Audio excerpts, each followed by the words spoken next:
Malayak's in here. Dang. This is going to be exciting. What do you guys think of my list so far?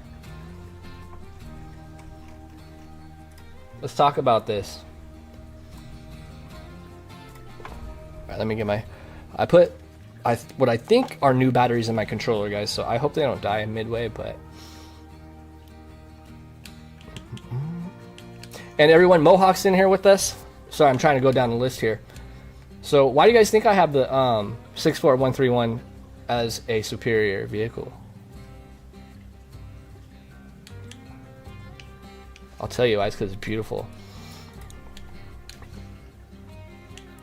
What do you think about the 64131 Mohawk? That thing's a beast. It is. And you get it's not fast, but it'll get it done for sure. Yeah, absolutely. Who started this game and then didn't even use this truck very much, and then realized that it's like a really affordable truck that you can use really early on in the game? That was me. I used that truck early on. Yeah, I didn't when I first started because, you know, I was like your typical guy that just wanted everything, the most powerful thing. I was racing for the Tegas. I was racing for the, you know. I think I tried this maybe once and I was like, this thing's slow. But back then, you know, I wasn't playing hard. And this thing on hard is like a godsend. It has the best fuel economy ever. It's a great truck. I call it the Swiss Army knife because it can do everything. You can just get that one like at the start of the game. You just buy it from the store, I think. Yeah, it's only like you have to unlock it. Good question. But I know it's like 87,000. Super cheap. Because when I started, I didn't know like I think it has a level about up. the game. Me either. I didn't know. I didn't know about like the Tegas, like go to Tamir, get these, you know, none of that. I just was like, oh really? Oh, did you go into it where you were like, I'm not going to look up any guides or anything, just kind of like... Yeah, no, I just went in completely blind. I had no idea what I was getting into. So bold move putting the 6436 as mid, but I approve. You know why? Because I find it very, very important to have a bed with a crane, and it doesn't have a bed with a crane. So there's a lot of different ways people skew or like rate trucks and everything. This is more like on like practicality. You know, like of course I could make a list of like which truck has the most power and the biggest tires and can get through mud this quick and get the job done this fast, you know. But this is going to be some bias, but with practicality and like if the truck's versatile or not, or what it can do, plus with opinions and like, and then at the end we're just gonna you know deal with reality. Like right now, guys, we can all agree that the Mastodon is superior, right? And my whole webpage just froze. oh no. Yeah, dang it. What I will say about the Tega is I did also use it like a flatbed without the crane and thought, you're like, oh yeah, it's pretty good. But as soon as I realized that, oh, let me try the low saddle on this with a crane, I think that's when you unlock its full potential, because I think it's a really good low saddle with crane truck. I agree, because when you have the crane with the flatbed, it's like having a flatbed on your truck. But the only thing with that too is you have to pull a trailer, it can tip, and if you're just trying to get like 2 cargo for a mission and stuff, it's just so much easier to just get a truck that doesn't have a trailer attached. That's just me. Sure. There are people who are right. There are people who are die-hard flatbed crane guys. But I personally will take 2 loads of two cargo twice before I take a flatbed with 4. Does that make sense? Well, unless it's absolutely. Unless it's the twin steer.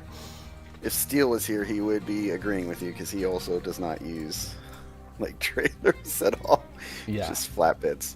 Why is the White Western Star not as superior? Oh, let me read some messages here too. I went into this game only knowing that I was a successor to Mud Runner. Mud Runner was great, man. I wish they would have physics for Mud Runner in here, to be honest. Damn, nearly missed the stream. You didn't miss the stream. It just started. The meat is superior. Oh, the mast is superior. Let me make this box a little bigger. Yeah, I'm the same way, Panther. I think those season 15 trailers really allowed some of the vehicles that I didn't use before because they didn't have like, the extra fuel, like the roof racks and stuff. Mm-hmm. Oh, those trailers helped a lot for sure. Yeah, those trailers made some of those trucks like just so good now because it's like, yeah, now they can I have a bone to pick too. Extra fuel.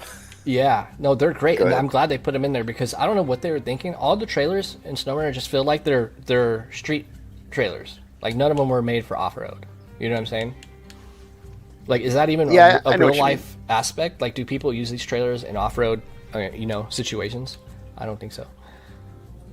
But I could be wrong. Yeah, I mean, they would have to use them in certain situations. Okay, why isn't the White Western Star in Superior? There was a reason, and I forgot.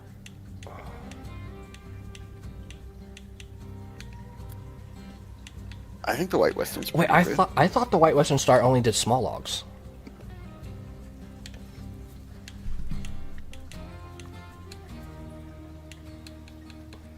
This is a tough one. Look, it's probably not going to be in Superior just because of the power to weight ratio. I mean, it's pretty powerful. I love the White Western Star.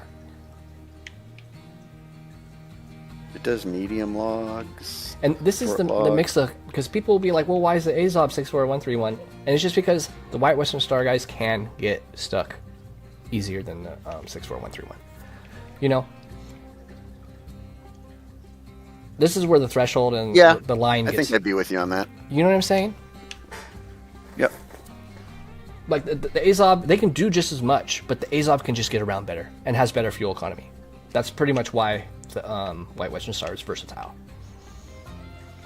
Yeah, exactly, Panther. Exactly. And yeah, no crane, flatbed trailer, exactly. It can have a crane. Yeah, you're right. I think he was talking about something else. Oh. I don't think people use trucks in some situations they put on us.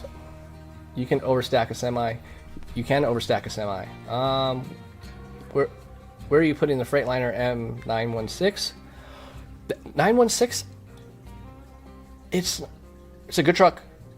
It doesn't have a crane, right? It's just, or can you do? I know it doesn't have a flatbed or anything. It's just a higher low saddle, right? I'll have to look at it. This is what happens when you take a 2-month break. You forget things. You know what my problem is? I don't know the names of like half the trucks. Really? I've had to get better at it. Someone will be like, "Oh yeah, what about this 8489er 35?" And I'm like, "Oh, I don't know what that is." Right. Just tell me what it looks like. Wait, I might even be wrong. Is it the 916 is the one on the cover, right? The Snowrunner cover. What's up, Lego City? Yeah, I'm back, man. I'm back. And guys, this stream's only going to be like 2 hours, 2.5 hours. I can't do a 4-hour stream, or else I have to go to the hospital and get an IV. It's so like the one on the crane saddle on the 9-1. 9-1? Yeah, crane. Yeah, the 9-1 is the one that's on the cover of the game, I believe. Yeah, I believe you're right. See, now something. I like that truck. Let me just find it. Let's do it. Yeah. I'll give you my honest opinion. And when I place my tile, guys, that's not my official decision. Like, I need help with this too, because there are certain things you guys might tell me that I didn't remember or I didn't even know about a truck. That's why I like doing this kind of stuff, because I can learn, you can learn. Here it is right here. To me, this is a workable truck. Changed my mind. It has, actually this truck, I think it should be in the heavy duty class. What do you guys think? Or it's on the brim of off-road and heavy duty. This truck can pull, man. Absolutely can pull. Yeah. But it can't do much. Yeah. It definitely pulls. It's like a sleeper, I think. I think people look that has like 3 add-ons, right? It's got a loading crane, which I don't know what you would do with that. I guess you could, pull a hitch trailer behind you. Yeah, it's absolute powerhouse. Agreed. But yeah, it's a sleeper, I think. It can be unstable in certain situations, but for sure, I think it's pretty great. And you get it pretty early on in the game too. Yeah, I really do think it gets overlooked because it doesn't like have a bed or anything, and you look at that and you're like, what am I going to do with that? Right. Especially early on, and that's when you get it, is early on. So Yeah, and if I was doing like a power to weight ratio or like how well a truck can pull, this wouldn't be down here. You know what I'm saying? This is more like for practicality. Man, this is gonna take a long time. I was gonna like test every vehicle for like 10-15 minutes and then go over it with you, but I did math, really hard math, addition. It would take us like 27 hours to do that, so it's not gonna happen. The Tega can pull, but it eats fuel like there's no tomorrow. Yes. And some people are gonna be really mad about this being in the middle of the road. I mean, because it's a great truck, don't get me wrong, and you get it very early. Subject to change, guys. Subject to change. Now, the Cat, what do you guys think now that it's been updated? I want to take a look at it now. Some trucks we're going to look at.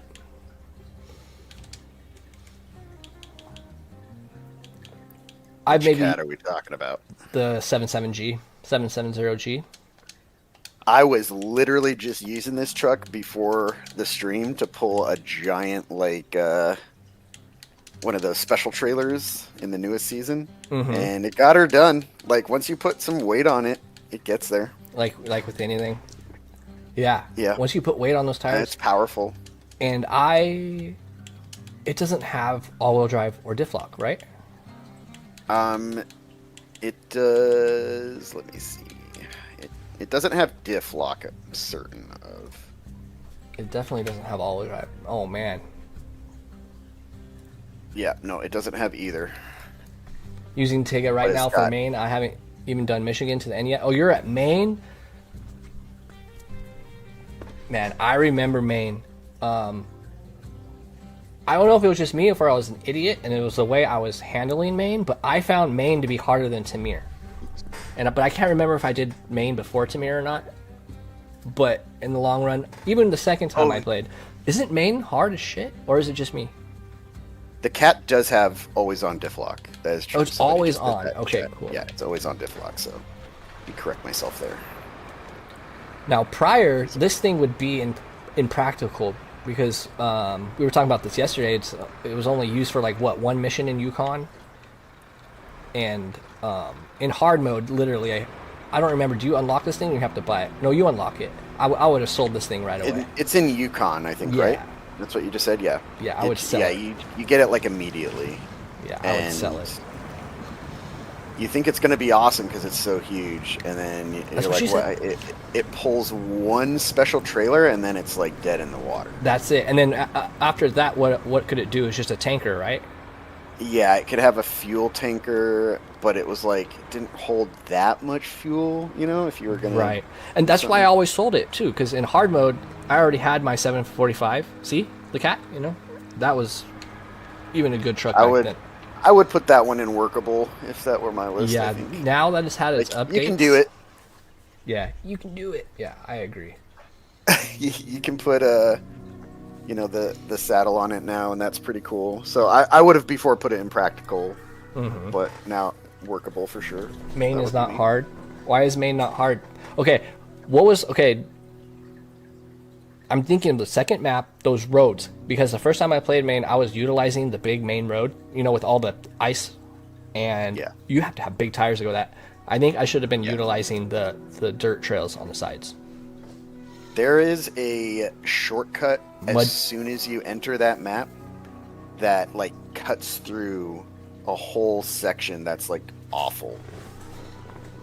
And once you find that shortcut through the woods that goes up to like the middle area of that map, it gets a lot better. But yeah, that second map's a doozy. It is a doozy. I'm actually, we should tackle that on stream again so Pilot can tell me how it's easy. So what am I doing? Hey Theo, what's up, man? Oh, Lego, I'm ranking things like practicality, like how well it can do things, fuel efficiency, things like that. That's why the forklifts in Impractical, because guys, honestly, what can it do, really, besides scout around and when you use the forklift like twice. I got a dip. All right, man. Panther, good to see you. What's up, Root? Got to go myself too. All right, guys. I was doing a stream later, hopefully to catch you guys after school and stuff, because there was a lot of you in school yesterday. What was I gonna say? I was gonna bring up another truck. Oh, it's the Transtar. Who loves the Transtar? TranStar love. There's gotta be someone out there. Surely. Why is it workable? Because have you guys ever used a TranStar to tow something up the mountain in Smithville Dam early on? The thing's a powerhouse. It's got so much power. Yukon, that's where I test most trucks. You test a lot of trucks. That's a good place to test trucks. Yukon, Maine. My new favorite place to test trucks is British Columbia, just because it has a lot of uphill and stuff. Speaking of uphill, that's another metric that's in this list, guys, is power to weight ratio and how well things can go up hills. Which I can go to a truck right now, to the Kenny, which is middle of the road. Oh man, people are gonna hate me for that one.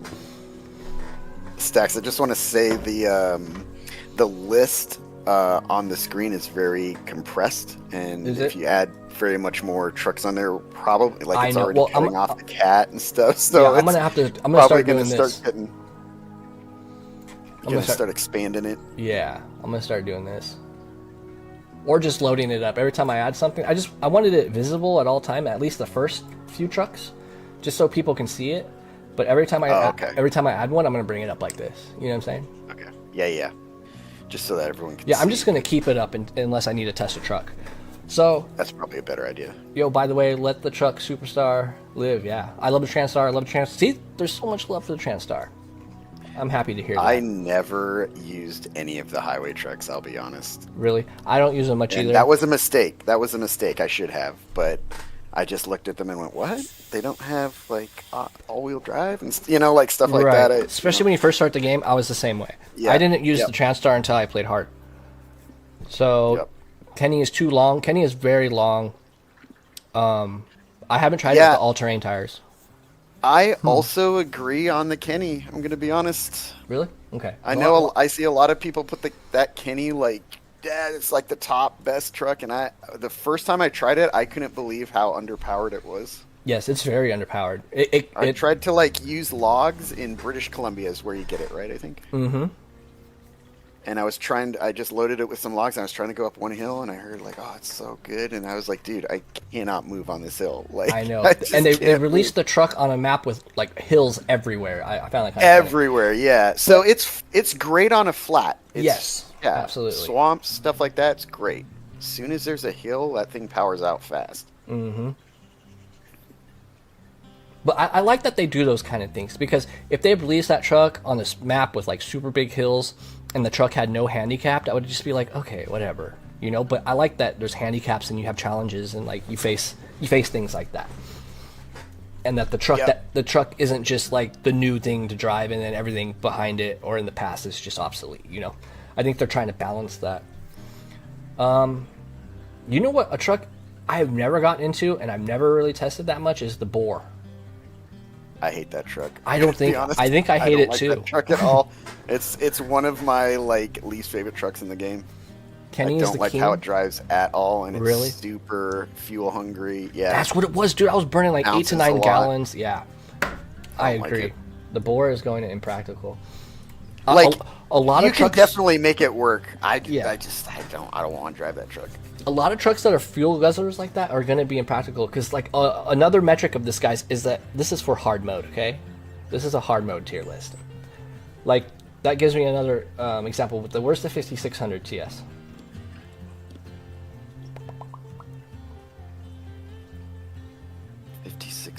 TS. Boar has some crazy pulling power, but the fuel econ is ass. It is ass. That's why it's impractical. Because in hard mode, man, fuel is everything, and you would not be using that truck. It'd probably be sold. I don't even think you can. I don't even remember if you unlock it or buy it. You probably have to buy it because I barely used it. Dude, my eyes. It is so hard. I made all these tiles and they all just blur together now. Where's the 5600?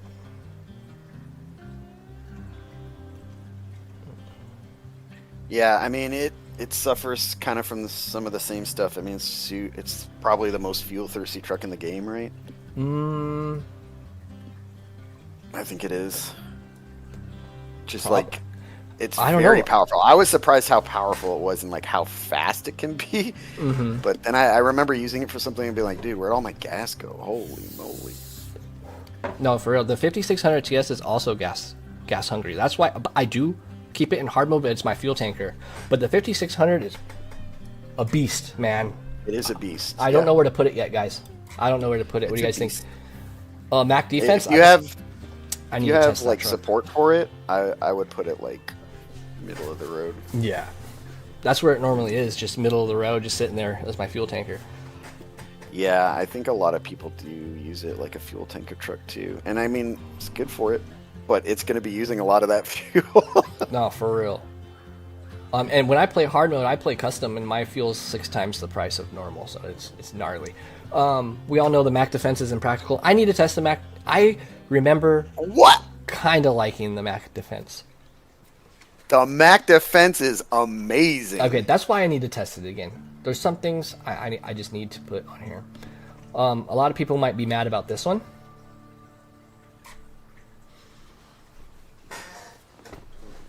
I love the 5070, guys. I love it so much. But why is it unworkable? 5070. It's just, its tank is so small.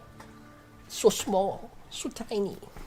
You got to keep it for like short range missions. Oh, yeah. So that's like your first upgrade, I think, when you start the game, is the 5070. And it's great. Yeah, you have to buy it. I didn't even buy it on normal. It's a great first upgrade. Isn't it? It's like 76,000. And it's great for short runs and stuff, but you need support. You have to have 82,000. 82? Cheap. Yeah. Yeah, I think you can like sell your other vehicles and get that guy like really early on, and yeah, it's great. It's great. And you can throw OHDs on them. I'd probably put it like I don't know. I honestly I think I'd put that one middle of the road if it were me. I know. I'm thinking about that, but it's. Like it is not equal to the TranStar in my like brain, so I just cannot put those two. Well, it's gonna come up here. It's gonna be right here for sure. I need to start adjusting these to like where they need to be. It might come back up here.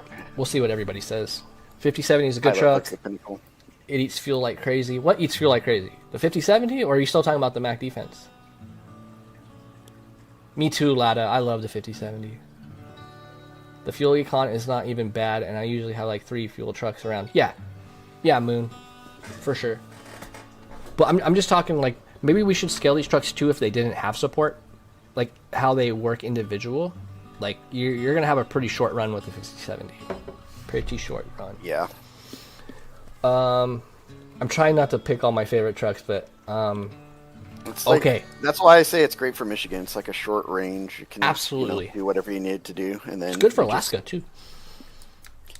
My view is going to be a little different because I know you're doing like a hard mode list here, and I'm thinking of a not hard mode. So no, throw it out. Our opinions are definitely going to be a little different on some of these. Yeah, that's why it's tough to do these things, especially not doing it live, but just talking about these in general. You know, people always disagree, but. What do you guys think so far? Because I want to move on to the Cat 745. Now that it's been updated, it's with the new update, it's got to be like versatile or superior. It's absolutely. So I absolutely love this thing. You guys want to know another reason why I love this truck and why it's superior? Let me show you.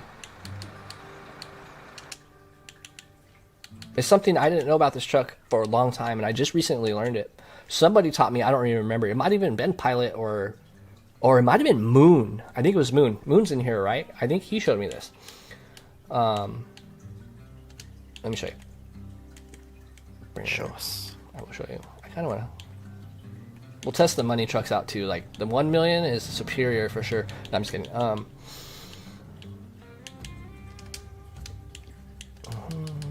I'm not going to throw much on it, but I want to show you. I need nothing on it to show you guys. Okay. Everyone knows articulated steering. I hate articulated steering. But this truck has... Remember, we still see the list right now, Stacks. Oh, my bad. Trying to show us the game. My bad. That's why I have you here. No worries. Thank you so much, dude. Because my screen's different than yours. Okay. Everyone knows articulation steering. I hate articulation steering, but this truck is an exception because it has 2 forms of articulation. It has It has side-to-side horizontal, and it has a rotational articulation. Let me throw on... check it out. Do you see the body twisting? So the back end of the truck is still flat, and the front of the truck is twisting with the terrain. Now, why is this important? Because when you have a heavy load on the back, your load will still be even with the ground, and you won't tip as easy. You know what I'm saying? Yep. That's why absolutely. I love this truck, man. I loved it before, and now I have to love it even more. And it's just a beast, dude. And you get it in Alaska. It is amazing now. Really fun to use. You know, like, so stable. Will literally get you anywhere. It really will. Thanks, no garage. I don't need. All we see is tier list. Oh yeah, sorry guys. Only downside of the 745 is the front drive. In my honest opinion, you can't drop all-wheel drive uphill to get a bit more power to the rear axles. Oh. Yeah, that's another thing too, guys. I'm one of those people who wishes a lot of the trucks that have all-wheel drive and diff lock always on was toggleable. But that's only a hard mode thing, just so you can save fuel and send power to different axles. Boom, boom. Stream lagged. No. It's been so good. Is it better now? Boom, boom. Looks good for me. Okay. Now, is the FEM literally this truck with just no articulate or with no horizontal or rotational articulation, or is it better than this truck, the FEM? Because I remember it being kind of top heavy. Yeah, so the biggest difference is definitely with the FEM. You have to be really careful. Like you just really can't go fast with that truck, or you're gonna bump into something and it's just gonna shift the whole front end to the side, and you're gonna blow your load. Right? Blow your load, bro. You're gonna blow your load, brother. So, yeah. But it's incredibly powerful. I mean, if you've got like a straight line, a hill, whatever, it does. it's gonna go up. It has mega But power. if it's really like left to right, like that's when the FEM's gonna have a hard time. Like, for sure. I remember I tipped a lot in it, but and I wasn't overstacking it or anything. Which brings me to another controversial vehicle. Yeah, I mean, FEM obviously has way more add-ons. Like, it can probably do a lot more if we're comparing it to the Caterpillar, the 745C. So FEM's probably would trump the Caterpillar just for that reason. But the FEM is so miserable to drive. It really is. That's what it is. That's a good way to put it. I didn't. I was fun to drive. Exactly. I was enjoying that it's so tall and it had big ass tires and it was getting through everything I wanted. But I didn't like the way it drove. Yeah, you're just like constantly fighting it. It is true. Now that's not the case with the Plaid too. I like the Plaid a little better. Plaid's great. The Plaid is great. What's another truck we can talk about? There was just one I had in my brain that I wanted to put on Superior that people might argue with. When this truck first came out, it would not be in this category at all. Not even close. Is my little baby. Actually, it's going to go right here. Azov 73210. Superior for me. So many attachments. You can put the big crane on it. I just love that truck. Anybody want to fight with me? See you later, guys. Or see you later, Fanatic. FEM is definitely a bittersweet truck. Yeah, sure is. Collabs. Yeah. You want me to test the collabs? The shish collabs? I got a hell. Oh, you're out of school. Azov. Plaid should be superior. Let me check the Plaid out. Agree. Plaid should be superior. I remember liking the Plaid. I wanted to test out every truck, guys. That would have been so much easier, but it would have took way too much time. But I do want to check out the Plaid real quick. Where is it? I also think that Azov is a great truck. I mean, the biggest problem obviously was its big chin. And it was easy huge to chin. But with stick the on active stuff. suspension, it helps. And they actually took away some of the collision from the front, so it's much better. The active suspension helped it a ton, honestly. But the And fact it's is, yeah, Agreed. Super stable. Super I stable. really like that truck. It's lower to the ground, which kind of sucks, but it's so stable, and it's got power. It's got 10 wheels, but the only thing that sucks is you don't unlock the active suspension to like what? I forget, but it's pretty far in the Yeah, I'm not sure. Yeah, and it's got like the rear wheel turn, so it's got like it just turns on a dime. So good. It does. And you know what truck also has that, but steers like absolute ass is the Tatra Phoenix. I still love that truck, but the Tatra Phoenix has steering you have to really get used to. It is like I don't know. It has like a lag, and it's a really short truck. So you would think the Tatra Phoenix would like kind of turn on a dime, but it's kind of like I don't know. It's hard to explain. I didn't use the Phoenix a whole lot. It's amazing. When I unlocked those guys, I was like, oh, Tatra Force, I'll use this, and then I just never really used the Phoenix all that much. I can't wait to get to those Tatra 813s and stuff. But you should try the Phoenix out, man. It's fast. You throw the I'll have to, yeah. You throw the high range on that thing. I think I used the Phoenix as like a fuel truck because it has its like unique fuel add-on, right? And I thought that looked cool, and I was like, yeah, I'll just leave it like that. That too, yeah. The fuel add-on, you paint it the diesel green. Looks beautiful. Yep. Hey, Moon. Oh yeah, Moon. Moon's in here. Pilot's in here. Who said hi? That said, oh, Contra Dragon. What's up, man? I haven't seen you in forever, dude. I feel like I've seen almost everyone today, except HD Custom. Someone should ping him. It's in the Emir, the active suspensions in Emir. Oh yeah, it's in Andromeda or something. You're right, or something. God, I just need to replay the whole game again. Brain atrophy is a thing, guys. Phoenix suspension is a dream.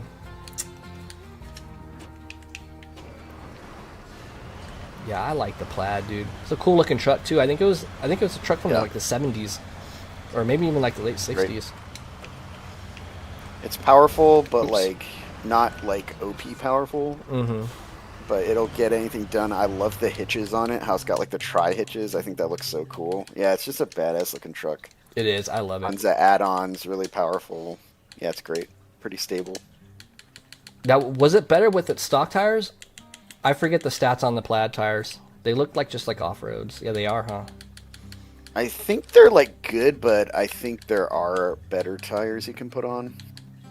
If you have like the Jet Pack, maybe. MHS ones. I remember feeling that way. Yeah, I wasn't gonna get the Jet Pack, but when I found out that it put dualies on the Bandit, I was like, sold. German engineering at its finest. Is this a German truck? The Plaid's clicking drives. Oh, does it click a lot? I play with the volume low on this game. Does it click? Does it have like a tick in the engine? It's like late 80s? Oh, thanks, Moon. Now I gotta check. Now I'm curious myself. I know. Now I'm gonna turn up my sound. Where's my Plaid? MHS ones. These are good tires, right? Because I know the MHS 2s are awesome. It's a heavy tire. Yeah, let me turn up the... I think I'd just go with like the Jet MHS like 5s or something like that. I think those are my go-to. And I don't really know why. I just remember thinking like, yeah. Yeah, sometimes with the Jets, I go off aesthetics. Just depends on what I'm doing. Let's see what I got on mine here. Yeah, I have the 4s on right now. The MHS 4s, the Jet ones. Dude, I love this truck in first person. Truck. I love this thing, dude. Yeah, it looks great. Oh, I know the ticking that they're talking about now. I'm trying to listen for it. It's like a slow tick as it moves. A lot of people don't like the this thing has a pretty high whistle too. A lot of people don't like the CK500 or the C500 for that reason. Oh, you know another thing, guys? I've been watching a lot of YouTube videos on. I don't know why I've become so infatuated with it, but I've been watching a lot of videos on the Cummins engines, man. The two-stroke diesels. Holy cow, man. And now I know because I'm really old and we used to have school buses. They were the big Twinkie buses. And they were so freaking loud. And now I know why they were so loud. Because they were using Cummins two-strokes, man. Freaking loud, dude. Oh, yeah. Yep. And because the Revolution's like a four-stroke, you know, does 4 strokes, but it just sounds like it's more revolutions. I don't know. It's just loud. But It's They funny got someone said they didn't like that tick because to me it's like rhythmic and it's like calming to me. I don't know. I like those sounds. I'm trying to listen for it. I like those sounds too, like when you're carrying around steel beams Like and it's like tink tink clink clink clink clink. yeah, like that all that kind of stuff like feels good to my ears. It's like audible like I don't hear it. I'm all trying to get closer to the string and I have headphones on. I don't hear. I'm gonna have to listen to the off stream, but yes, this truck absolutely superior. like it almost sounds like chains like clinking together, you know? Like as you're driving down the road. Yeah, I'm deaf. I'll have to. I don't think anything's gonna pass up the Mastodon, guys. I really don't think so. But yeah, Plaid definitely superior. It's fantastic truck. Absolutely. And it's got roof rack. Like, if the truck has a roof rack, it's instantly like at least versatile. I feel, Dude, that brings me to, thank you for bringing that up. Now I want to talk about the 500 and the FDL 120. This is gonna be a brutal one. Actually, let me just put them right here so I don't get anybody yeah, mad. let's do that. Okay. I like the FDL 120 more than the C500. Am I going to get a lot of crap for that? I do too. Do you? Okay, is it the roof rack? Yep. Because you were talking about roof racks. Like, it's more... that. I love the interior of the FDL, like, so much. Dude, I didn't make a whole video, but I absolutely agree. I love the interior. I'm gonna get it on right now, actually. I just think that truck looks so awesome. I agree. Let's look at both of them. Not that the C500 doesn't look cool. I just, like, if I have to choose between the two, I think I prefer the FDL. I did a whole video. Yes, the C500 by not just not a smidge, but like a little more than a smidge performs better. It can get through things faster and gets through mud better. I forget why. I think it has like 3-inch tires that are bigger. But God, I love this truck. The interior is so sick. The only thing is I think if you want to use the like roof rack, I think you can't have a crane on it. Yeah, I remember something like that too. It deletes. There's a few things that delete it. So you can have saddles. The crane deletes it. I think everything deletes it.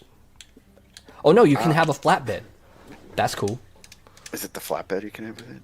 And of course, like the seismic vibrator or whatever.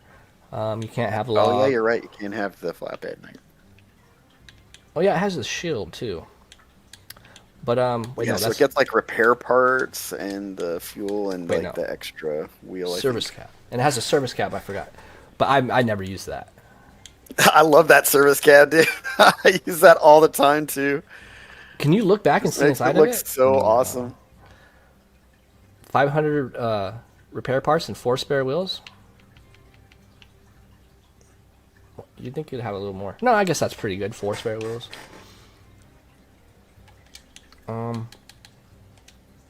Yeah, do you pull that out and look at the interior?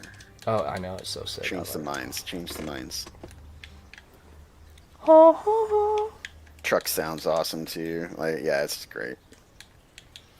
Well done on that one. No, for real. Let me turn up the sound effects a little bit. Oh yeah. This one's a knocker. Now, I want to figure out too what vehicles have the Cummins engines. Change it to nighttime too and look at the interior. I can't. It's stuck on daylight. Oh, is it? Oh, okay.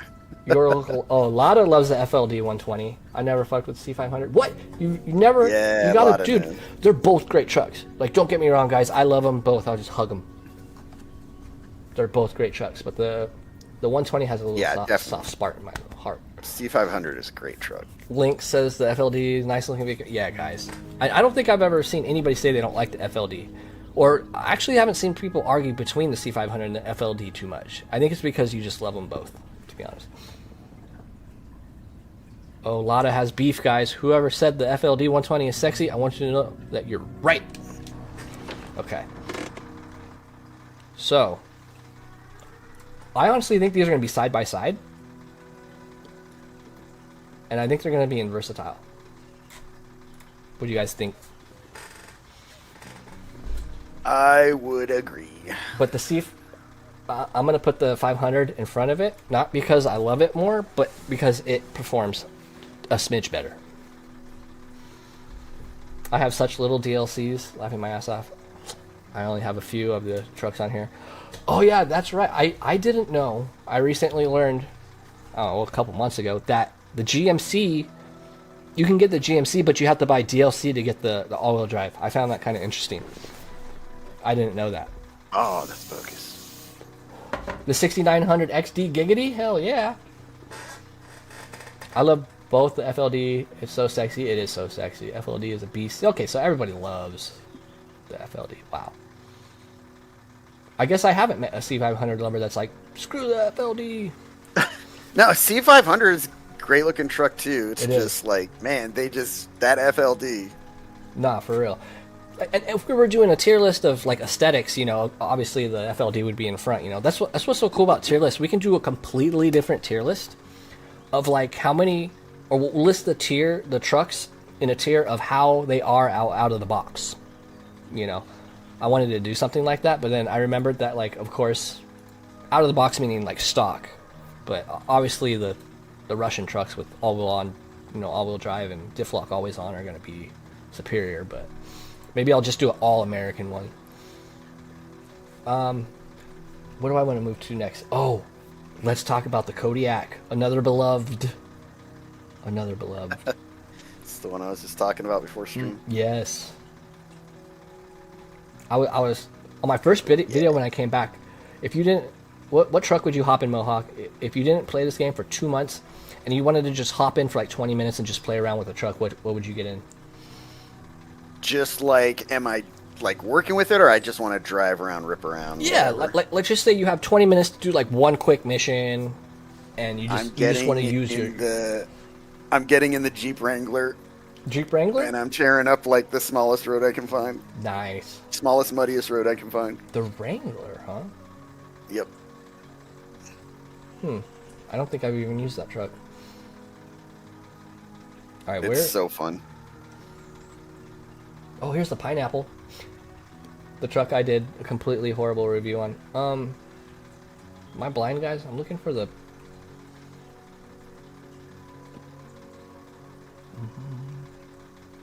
I swear, I'm gonna hire somebody to design this and put a search engine on the tiles.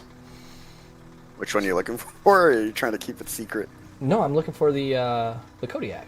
I'm just... Oh, the Kodiak. My ADHD is like, wah, wah. Oh, here it is. Kodiak's going in the middle of the road, guys. Even though I love this truck. Or, oh, man, it might even be... I don't know, this is a tough one. And I don't want to go off like when you unlock stuff either. Because I was kind of doing, I was like, yeah, the Kodiak, but you don't get the all-wheel drive until later. I don't want to do that. I just want to rate these trucks on if they have all the unlocks already. 5600 TS is what I would hop on after a break. Nice. I love the 5600. That thing can go and romp through anything. It's just sucks fuel. I kind of want to find out like the top 5 vehicles that suck the most fuel. Like obviously the Boar, the Mac Defense is up there too, right? I remember that thing sucking like 7-8 gallons of fuel. Man, I don't recall. Pilot says, if you don't put in versatile or better, I'm gonna fine you. Can throw you in Duncan Bay. I don't think I'd put it in versatile if it was me. Like, and we're still talking about the Kodiak, we talked right? We talked a little bit about this before stream, but I feel that the Kodiak is really tippy once it gets its like suspension. How do you guys feel about that, Chad? Let me go back to it because I never tip in the Kodiak, but I have so many hours driving that truck.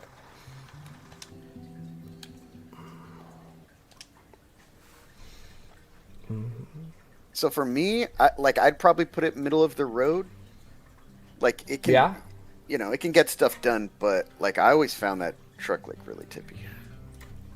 It can be tippy. There's honestly a mechanic or there's a way that you drive the vehicle where you'll never tip. Like I can romp around with like short logs on that truck, no problem. Let me see.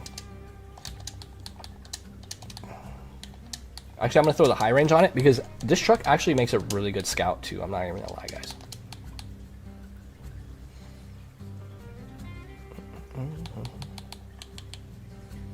You know, it'd be cool too if Snowrunner let you do loadouts. Like you can pre-save loadouts to files. So like, let's say you start a new game or something, you'll just have loadouts that you like. So you don't have to like redo everything every time. Let me throw on.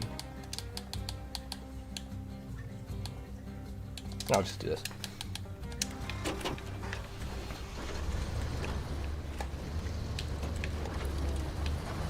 Yeah, I don't find it tippy. But there is a way you have to drive this truck. No, you're using the raised suspension, right? Yeah. Okay. That's what you were using, right? Yep. Okay. But no, I love this truck. Now, I wish... Oh, I didn't even throw the all-wheel drive on. You know what's funny? If this truck performed... Like, let's say the Kodiak didn't perform any different, but it had another set of dualies on the back, I probably wouldn't like it as much. I think I like it because it only has 2 axles. Is that weird? I don't know. It's kind of like because it's like less fortunate, but it still gets things done. There was somebody in chat saying that they did the entire island lake with this truck, which was crazy. I don't recommend Nice long job. logs. Yeah, no, off-road, yeah, definitely not long logs with the Kodiak. Front end lifts up, yeah, it does. And that's what's so cool about the Kodiak 2 as a scout. Yeah. If you take off this thing and just have like an empty back, an empty bed, and just throw that thing in high gear, it's just whoa. I'll show you.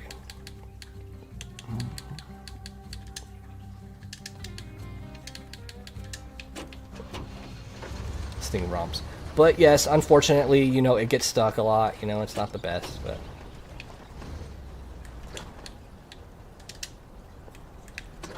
What do you guys want to move to next? Is there a truck we should cover? A crucial truck? Something that should be put up right now? We haven't talked about the P16. We haven't talked about the Elephant. I like the Elephant. You know, the Elephant doesn't have as much power as I thought it did, but it's a really stable truck.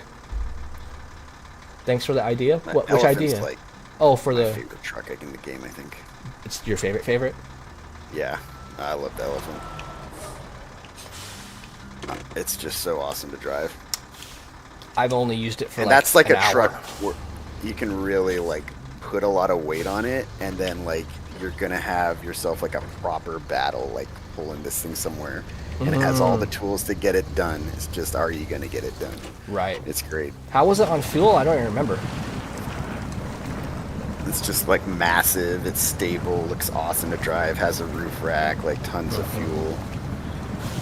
I remember when I was towing a boat with it in here in British Columbia, and I had to have it just in low gear the whole time, or it'd start stalling out. It'd start bobbing. The around. Elephant? Yeah. But that boat's humongous. But yeah, guys, this thing romps. So you see how it's bouncing around everywhere? You have to steer and like fight with its physics. I don't know, it's hard to explain. But look at it go, dude. This thing just romps.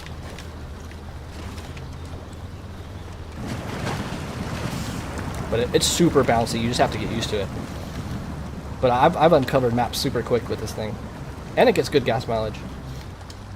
Alright, what do we want to cover next? We haven't even talked about the P16. You guys want to know something? I like the P16, but I don't have this like some people do. Like some people are like, oh, they have like P16 posters on their walls and like models of it. It's a good truck. P16. It doesn't have all-wheel drive, which is fine. The P12 does. And in my opinion, they're both underpowered trucks. Yeah, I agree about the P16. I think when I first like unlocked this, I was just like in awe of it because it's so big, right? And it's got like those huge back dualies, and you're just like, oh my god, this is so awesome. and it feels really good initially to drive it because you're using a bunch of garbage before it, like Absolutely. or stuff that just isn't super powerful yet. You get the P16, you sort of feel invincible. It's like impossible to tip kind of thing. And then you put some like stuff on it, and you're like, okay, it's all right, So yeah, I think middle of the road is where Middle I of put the it road. too. Now, here's the thing, though. It can't really be versatile, like if we're being honest, right? Like, We got to talk about tires, though. Saddle high, and just recently got the long log edition, Yeah. right? I'm trying to find, because the P16 has specific tires, right, guys? Oh, I I typed am not a nerd when it comes to all that jazz, so No, it's okay. somebody in chat knows this chart Yes. like the back of their hand, though. So So the P16 Nerded stock up, tires are OHDs, 3.5 mud rating. It doesn't have all-wheel drive, but let me tell you, the P16 can get through anything. Anything. Even though it's unless not there's all-wheel a drive. bunch of loose rocks, I think that's its That too. kryptonite. And it struggles uphill, just like other big trucks do. Sure. So But it's a really cool looking truck. Like, sounds awesome. Yeah. Drives awesome. and it's a truck from the big load 60s, behind dude. it. It's a truck. Yeah, from it the looks 60s. great. So I can understand the love for it for sure. So I'm putting the P16 top ranked, middle of the road. But like, No, the Kenny's as before it. as far as add-ons, I mean, you're essentially comparing this to the the cat. It has like one thing for the longest time that it could do, but at least you could hook stuff onto it. And it's great at long logs. I'm not gonna lie. Now with the controversy of the P12, which I actually haven't tested yet, I'm just putting it up here because I guess with the P12, it doesn't have a lot of power to weight ratio, so you don't want to throw mud tires on it. You want to put like all terrains. Who knows? Who told me about that? It was Pilot. Pilot like knows everything, or maybe it was Moon or Offroad. P16 is from the 70s? No, P16 is from the 60s. It might have been overhauled in the 70s because they redid the cab and like offset it. Maybe I watched a wrong video or something, but maybe it is from the 70s. But I watched a video saying it was from the 60s. Are you talking about the P12 now? No, the P16. Pilot was saying P16 is from the 70s. But no, talking about the P12, everyone says it's underpowered, but you have to throw on all-terrains or off-road tires on it so you get wheel slip. Yeah, Moon was. P12 is sick with all-terrains. So I haven't even tested that yet. So I guess the theory is that you want tire spin, which is probably an inertia thing. More pulling power. Yeah, that makes sense. I don't even need to test it. But even if that does make it better, I like the P12. It has all-wheel drive. I did actually a short on this, and where the P16 got stuck pulling the same load, the P12 got through.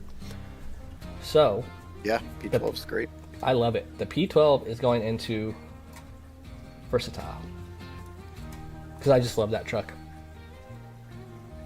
Or you know what? I'm gonna actually do this. Just a smidge better than the P16. Ooh, I don't know. People are not gonna like that. The P12 is a sexy looking truck too. I love it too. Subject to change on that one, guys. Amazing. Subject to change. The engine. Yeah, You're driving it, just sounds so awesome. it does. Yeah, that's a really feel good to drive truck. It is. Subject to change. Okay, spinning wheels is better than bogging down. I agree. And my next playthrough... Oh, guys, I haven't even played Season 16 yet. That's what I'm going to be doing after this. And I do want to move on. I'm going to do, like, mini streams, like, at night, when a lot of you are probably late. But I want to do, like, hour streams of my summer car. I guess we can talk about the elephant. The elephant is definitely versatile. No...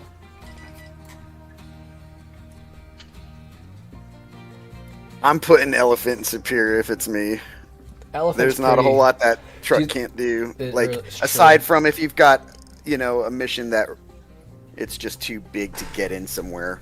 But even then, that can be fun, trying to figure that out. But I just think it's a monster. It's so huge. It's got a great crane. It's so much fuel. It's like an elephant. Feels good to drive. It's got the suspension, the active suspension, so it sits real high. It's great. Mm-hmm. You know what? I think the way we're going to do this list too, guys, we're covering all the important trucks. Like, when we get to the end, honestly, I don't think we're going to be fighting over, like, well, I guess we could be fighting over, like, the, oh yeah, never mind. But, like, a lot of the smaller these trucks, like, are we actually going to be fighting over if the H2 is better than the Jeep Wrangler? You know what I mean? There was some, like, less fortunate trucks I wanted to talk about. This one. I just recently discovered this truck a couple months ago when I was hanging out with you guys. The FL114SD. It's a great truck. It snuck under the radar for me for some reason. I don't know if it did that with you. The Plaid is better than Elephant. I know. I was thinking about that too. I'm just going to hit auto sort on this, guys. I'm going to find an AI and just hit auto sort and do its opinion, and then we'll be done with this. I'm just kidding. I'm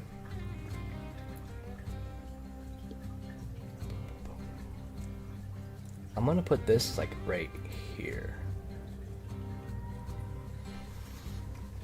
Dairy 3194. I always get the dairies mixed up. Is that the old one or the new one? Because I love the dairy. The steering on that thing is amazing. Oh, we still need to cover the Vorons, guys. Oh, let's get the Bandit in there.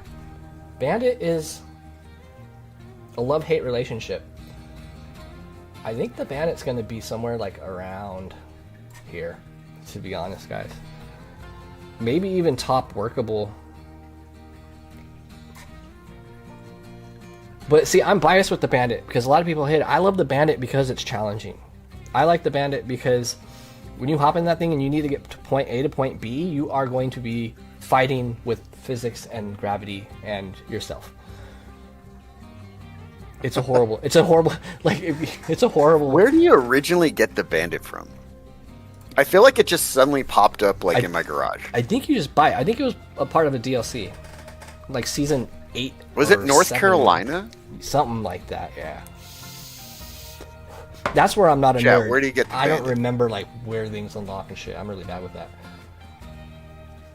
But, yeah, definitely right. Middle of the road. Moon, yeah. M107. Why doesn't that ring a bell? I guess I just don't have a very, like, strong opinion on the Bandit. Really? Have you used it much? Not a ton. I feel like I used it in North Carolina, and that's why I'm wondering if it, like, unlocked around there. I just don't remember where I got it, and then I was like, oh, what is this? And then I saw that you could put, like, the big balloon tires on it, and that's when I gave it a try, and I think I rolled it, like, 4 times, and I was like, all right. Yeah. I think you have to It's to Yukon? unlock it and Okay, buy it's it. just in your garage. Okay. You have to unlock it and buy it. Okay, Dairy Longhorn. It's going right here. Actually, the 5600 is way up here. What am I doing? Guys, remember this. It's not just ranked like what category they're in. It's ranked too. Like to the left is the best, and I think you already know this stuff. Yukon as a standalone DLC. Yeah, it's a standalone. Okay, I thought maybe it came with a map, but I guess it didn't. Oh yeah, it's in Yukon, and it's just in your garage. You go to there, and it's just there. That's right. Yeah, it's definitely something that just popped up somewhere, and I definitely did not buy that. And I was like, oh, let me try this thing. It looks cool. Guys, am I weird for doing this? I'm gonna be honest. I have a weird fixation with the Dairy 3194. I think it is so cool. Is that I always get it mixed up? Is that the old one or the new one? It's the one you just put up there. Oh yeah, okay. So you get this in Alaska, guys. This truck, because I'm using the P16 for everything when I'm coming from Michigan. When you change over from the P16 to the Dairy, it's so much faster. It has all-wheel drive. It has OHDs. They're not as good as the. It just has standard OHDs. It doesn't have the 3.5 mud rating that the P16 does. But it's a breath of fresh air when you can get around faster, pulling big loads. Which vehicle are you talking about now? The Dairy. The 3194. The one you unlock in Alaska. Yeah, It's just yeah. faster, but I think you need to unlock the transmission for it. But even with a standard transmission, it's faster. But when you get the One of those trucks that I didn't appreciate really, like when I first unlocked it, because again, it's one of those trucks that doesn't have like a bed or anything on it, it just hauls trailers. right, But then once I tried it, and it has a really shallow steering radius too. horrible But steering radius. I don't know. I just love how it looks. It just looks like an actual train. Yeah. You know, And it's, dude, if you unlock this like way later in like season 5 or 6 or something, or like if you unlock this in like Maine, it would suck. But unlocking this in Alaska, oh, I need to stop doing that too. I need to do it overall. Let me think here. No, it's I think probably middle of the road for me. Yeah, it's middle of the road. 3194. I think I like it where you put it. Yeah, it does have really, really heavy tires. But that's why I like it, though. I like heavy tires. I just feel like they grip better. 805 is superior. I love the Dairy Special, aka Hermit. Tatra 805 is superior. It absolutely is. The Tatra 805, guys, has the most power to weight ratio out of any vehicle in the entire game. It's literally an engine with wheels. Now, this is on a scale form. Like, it's obviously doesn't have more power than like the bigger trucks, but you know, power to weight ratio, it has the most out of any vehicle. Where was the other vehicle? There was one more because I wanted to talk about the Tatra 813. Oh, Tatra 813, guys. I have such. It's going right here. No, the Tatra is definitely versatile, and it's up here. What do you guys think? Oh, that makes sense, Moon. The 805 getting moved to class or scout class. You know what? I always feel like the Crocodile should be in the scout class as well. But then I did a side by side comparison with the Step Pike and the Crocodile, and they're actually almost the same size. So I might be wrong about that. It just feels smaller. Speaking of the Pike, do you like that truck? There is 2 Pikes, right? Yeah, there's the Step and then there's the Pike. Yeah, I like it. It's fine. If I can find it. Croc is too big for Scout. Yeah, I know. I thought it should have been a Scout, but then I remembered that I compared it next to the Pike, and it literally is the size of a truck. It just seems small. Yeah, it does feel small. The Crocodile, I was surprised when I got that truck. I was expecting it to be a little bigger. Yeah, and I forgot I can pull trailers with it and stuff. And I was like, because I keep thinking it's a Scout. I would even go to the Scout section to buy it and be like, where the hell is the freaking Crocodile? Whatever, we'll go to the Pikes later. I can't find them. Oh, there it is. I love this little thing. It's definitely a workable truck. The Pike, yeah. I love that little thing, man. And let me know if I'm being biased, guys, because I have a soft spot for older vehicles. But God, I love the Step Pike. So it's like your perfect like weekend truck, multi-purpose. Like go pick up a couple, concrete slabs or something. I don't even think it's like workable. I would put that in the middle of the road. I think it's very capable. Yeah, no, it is. You're right. It's even, yeah. It's better than actually. You know what? I think it's better than all those vehicles in its like line there. To me, that's like middle of the road. It really is. This might even move too. It's hard, dude. Yeah. The Step Pike's good for medium logs. Oh no! Oh, the 310E, absolutely. I use the 310E in Scandinavia for all my logging missions. Not all of them, but most of them. Great truck. This is a step ahead. Actually, I think I need to do this.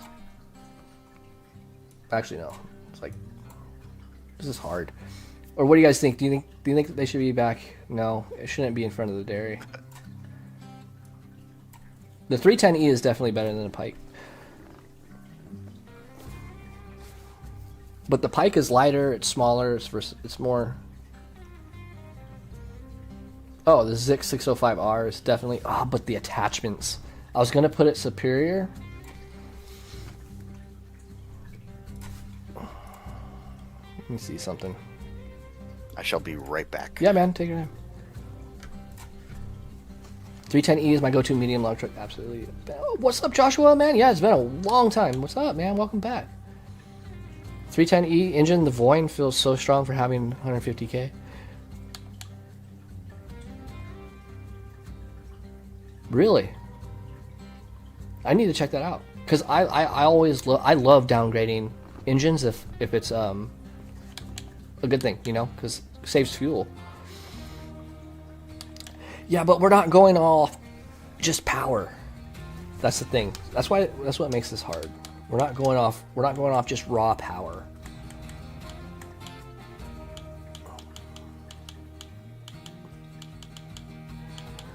You know what I mean? Did I skip it? Oh yeah. We still need to do the twin steer, guys.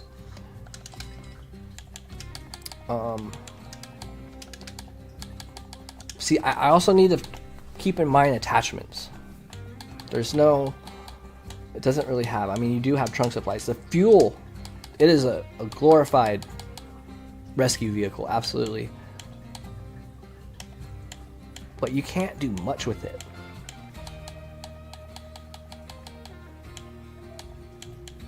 I mean, you got a high saddle.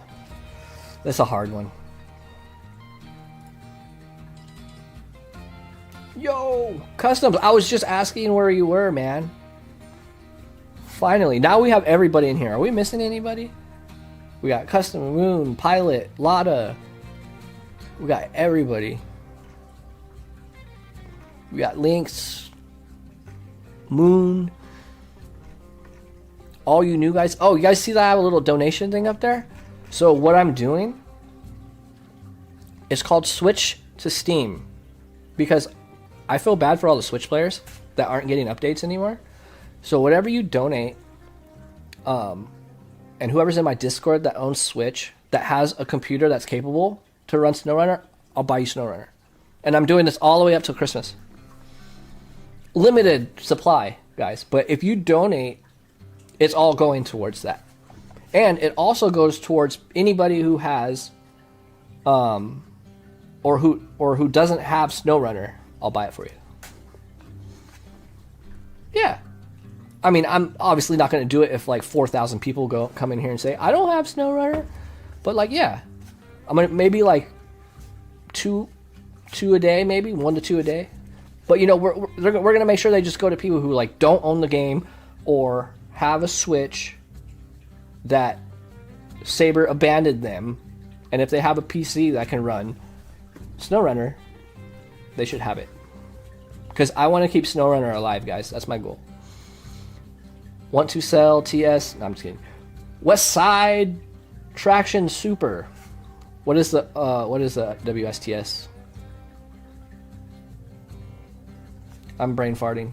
I'm already getting tired. It's hard to stream, guys, and talk and do everything. I don't know if it's because I'm old. But like, I don't know how like people like Asmongold and all those guys can stream for like 12 hours straight. I just absolutely don't get it. They must like do lines of drugs or something.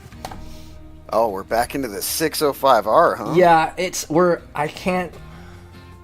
I can't figure out if I should put it in superior or versatile just because of its attachments. Like Moon was saying, obviously it has raw power. It's got to go in superior. I know. Thing is it's just amazing. Yeah. Like right there, maybe.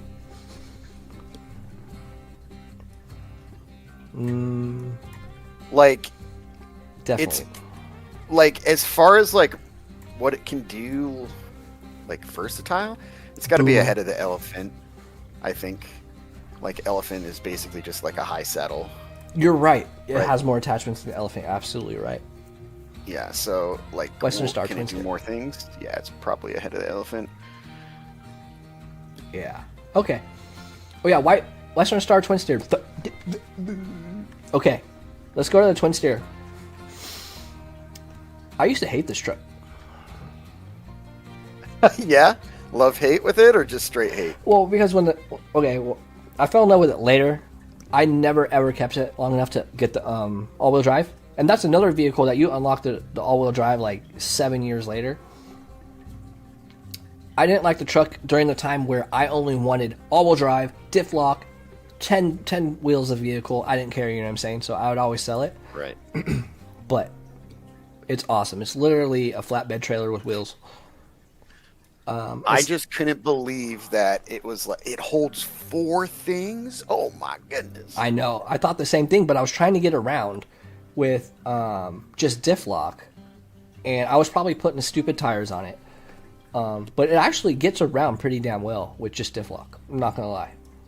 It's like it's so awesome until it isn't, and that's when you drop 4 pieces of cargo and roll it, and then you hate that. You're like, what? No, it's the worst. Why did it do that? Could you imagine if it came with a crane, like on the back? Wait,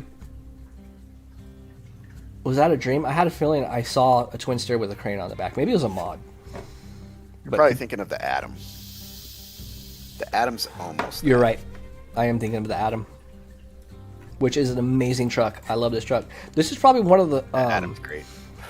The Mastodon and the Azov Atom, I think, are the 2 most overpowered, like, cheap gimmick trucks in the whole game. Like, cheat code trucks. You know what I mean? And Mastodon, because the Mastodon gets Mastodon more so. Oh, for sure. Absolutely. Maybe I'll do a whole tier list of cheat code trucks, or like that were too overpowered. Mastodon, because it literally has fuel economy like a Prius, and the Azov Atom, just because it's unstoppable, has so much power. The Atom is great. It's a beast. I would use it for like the flatbed, like 3 flatbed, and then the crane on the back. Mm-hmm. And you think it's going to be more tippy than it really is. It's actually fairly stable, and I don't understand how, because it seems like it should be really tippy, but it's just sort of not. That's a good point. That's another reason. That's another thing that feels super OP about it, is its stability. It's like center of gravity that just has a cheat code in its center of gravity or something. You're still testing the Bandit? Keep testing it. It's the best vehicle in the whole game. I really don't like the Dragon Wagons pack. I hate the trucks. What's in the Dragon Wagons? What's in there? I really like the Atom. I think it's fun. Me too. It's cool. I like its like special add-on too. Like I use that in a Mur actually in oh god, I can't think. The one where you have to, that one zone where you have to pull the trailer through. It's like the worst zone in a Mur. I can't think of its name right now. Andromeda? Wait, no, not Andromeda. I have the game up. Let me just look. I know what you're talking about. It'll come to me. Will this be saved to watch later? Absolutely, Nick Bradley. Yes. The Northern Aegis installation, right? Yeah, that's the one. Brutal. So, yeah, I used the Atom like just inside that zone, basically down the road a little bit, where it's like T and like splits off. Mm-hmm. I parked one right there, and that was like my fuel up and like repair vehicle for that area. It worked amazing. It was awesome. Right. What do you guys think about the P512? Or the P512? It's not all-wheel drive either, right? If I'm thinking about it. I remember it has power. Oh, it's fast, and it has good fuel economy. Okay, so this is a truck. I was in Discord one day playing, and I don't remember who came in, but they came in, they're like, oh yeah, and they were talking about this truck, and they're like, no, you just gotta like use these wheels and whatever. And I tried it in the new season, and I was hauling like a really like massive like special trailer with it through a swamp and stuff, and I was amazed at how well it did. Like, yeah, it's a sleeper. Like, people look at it and think because it doesn't have all-wheel drive that it's gonna not be good, but it's a sleeper, I'm telling you, and like it totally opened my eyes to that truck. Now, do I think it's like amazing? Like, no, of course it's not superior or anything, but before, I almost never used that truck for the same reason. I looked at it and I was like, no all-wheel drive or whatever. Like, nah, there's no way this thing's gonna do anything. But it's actually like a sleeper, guys. I'm telling you. Like, yeah, it's pretty good. It's because I was testing it with the P12, the P16, and it got better gas mileage. It was faster than all of them, and I believe it was pretty stable too, because they're all stable trucks. All the P's are really stable trucks. Yeah, like I couldn't put it in front of the P12. Like the P12 is still a better truck in my opinion, but I would have ranked that much lower initially. You think it's in between the P16 and P12? No, I probably like where you put it. I think is probably solid. It could be in front of the P16. Like if somebody put it there, I wouldn't like. Yeah, you wouldn't have an argument about it. Yeah, I'd be like, I get it. I'm gonna struggle here. Put it ahead of the P12. I'm really gonna struggle with these 4 trucks right here. I feel like they're all the same truck, not just because they're named the same. Almost, just they all feel just like meh trucks I never use. Well, this one's a road truck, but we could talk about the T8, the 880 and the 990. This is obviously going to be. Fuck. I just feel like so many trucks. Like we're gonna be middle of the road. So many fucking trucks. Yeah, I mean 990 has like its special tires. Mm-hmm. So the 880 has more power, I believe, or it's heavier. I forget which one it is. Yeah, the 880, like I think I've used it like once on the new season simply because there's a lot of road, and I was like, oh sure, let me pull this out, and I was like, oh yeah, it cranks on the road, but like off road, I haven't used it too much. But they're both the other one I road vehicles, right? Like long logs. Yeah, they're both like considered highway. Yeah. But 990 can actually go off road and like do stuff. Like it's solid. Yeah, the 990 is a really good road truck. Subject to change, guys. Like as far as like a highway truck, I'm just like it feels like it could be an off-road truck. Oh, I remember that guy Mohawk is talking about. Yeah, I would love to see that. Cuz I wish I could remember his name. Like he knew, and I was like, "Yeah, let me give it a try." And I was like, "Oh yeah, okay, cool." It wasn't any of us, huh? It must have been a while ago. Yeah, I can't remember. Okay. And I don't know if I've seen him since. He was just like the ghost of the. Yeah, dude, I love learning new things because Moon told me about the P12. I need to make a video on that. Now I want to make a new video on the 512. Like I love this stuff. Let's talk about the Mercer, guys. I don't know how I feel about it.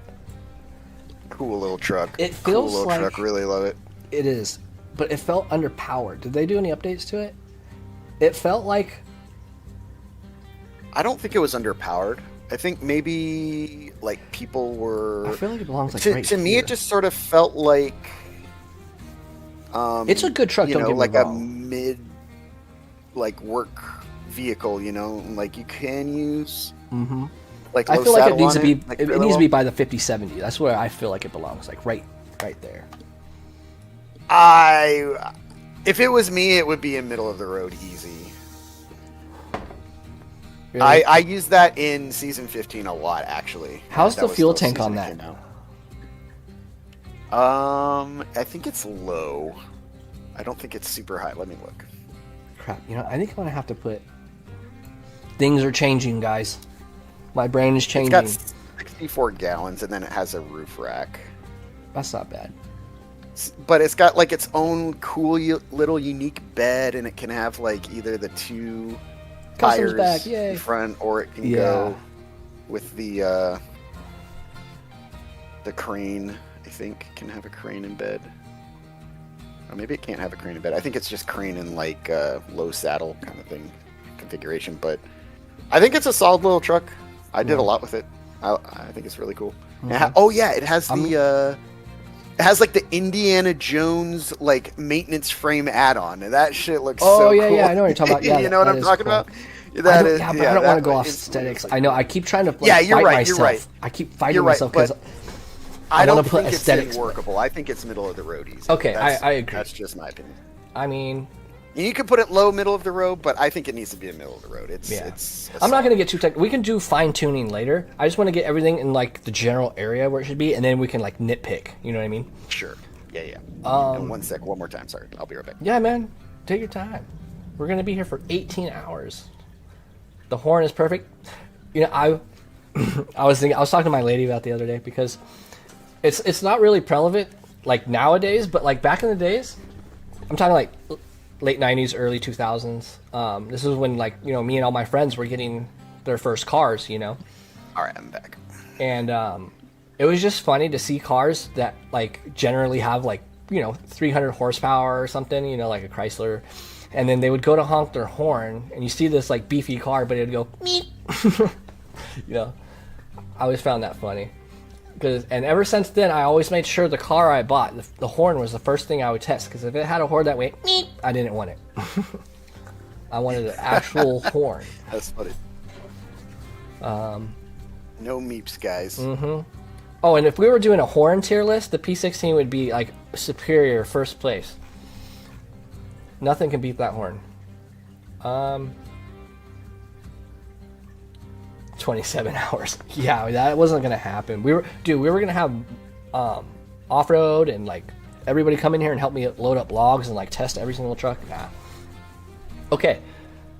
What do you guys think about the Dairy Special? I find it to be a weird, strange feeling truck.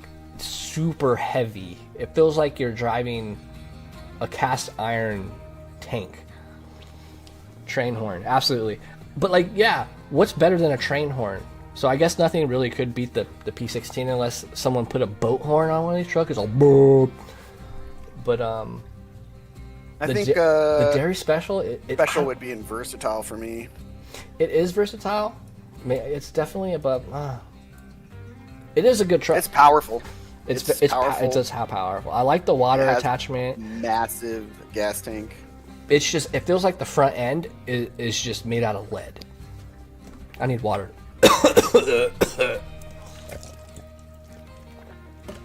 I need to check out the horn on the P512 again. Sorry, I was actually surprised at how tippy the Dairy is once you put its active suspension on it. I've probably rolled that truck more than any other truck. It's really bizarre. Oh yeah, it does have active. I forgot about that. Maybe I need to test it in. Maybe I need to test it again. I like every time I in that and I put on the active, I'm just like, okay, just slow down. Just take it easy. Mm-hmm. Plenty of power. It's gonna get there. I don't need to like speed through this. No, for real. Do you guys do that? I roll it. Do you ever do that? Like sometimes you're playing Snowrunner, like you're in a race and you need to like get this job done, but like then you sit back and think like, why do I need to get this done fast? And then you end up just tipping and like causing more trouble for yourself versus if you just went slow. Definitely. That's that truck. I'm like, why am I racing? I'm like, yeah, I want to make more money, but I'm like, for what? Okay, HX520, guys, is that highway?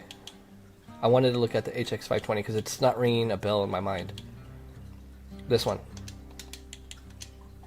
Oh no, I love this truck. This truck's sick. I don't remember why. It has a really long body. Off-road? It has a really long body. What class is it?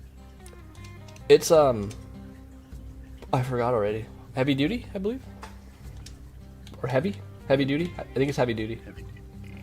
X520, dude. I don't think I've used this truck ever. I didn't use it either. I've used it. Yeah, there's something really special about this truck. I forgot what it was. Oh, it says I have one out, so I must be using it somewhere. It's got a really long body, and I just remember it being a really good truck for something. I don't know, maybe the guys can fill me in on that. Heavy, 280 torque, about, I really like it. Oh, loses pulling potential. The Dairy Special is a good one too. Dairy Special steering's amazing. Oh, we'll get to that. No, truck. I remember this HX520. No, it's actually a pretty solid truck. It is. Yeah, it's pretty solid. Yeah. What's up, Tanks? It has one of those like really unique paint jobs with like the film reel on it. Oh yeah, that too. Oh, it's a it. good. I remember now. It does medium logs really well, and yeah, it's logs. That's what I have on it too. And it has a really long body. Yeah, this is a good truck. Let me check out. I agree. I like this truck a lot. Yeah, and I remember having like a lot of attachment. Oh, not a lot. Well, can I do?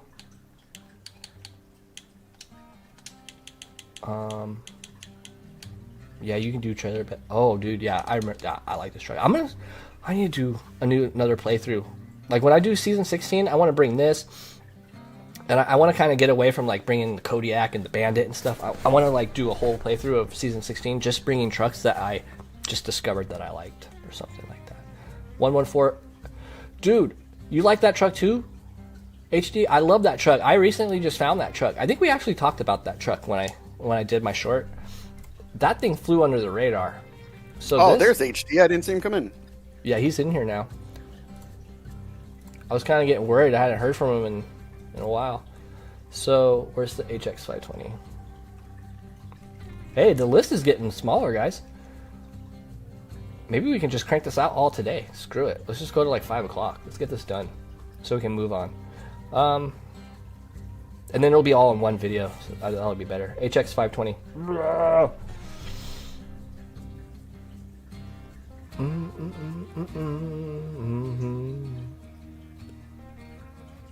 I should probably figured out the music. We're on loop with the same thing.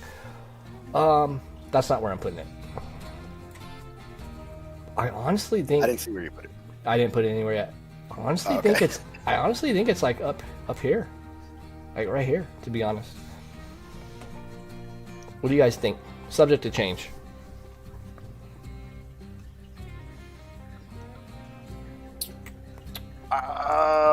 We're gonna do the Mac defense next. Yeah, it's fun for short logs. It is fun for short logs, and it's got to be underrated. versatile. Versatile. I think it's in versatile. Really? Yeah. Me too. It's really solid truck. I think it's just a smidge underneath the 120 and the 500. Yeah. Yeah, I wouldn't put it ahead of those two.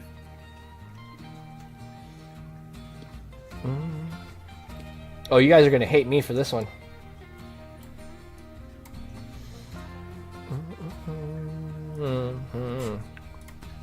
Actually, I want to do it like this. Wait, is the civilian the one with no attachments? Or is it the other way around? I'm pretty sure. No, I think the civilian has no. It just has like the bed and that's it or I'm something. gonna double check. Because I know trucks that I barely ever used. Yeah. So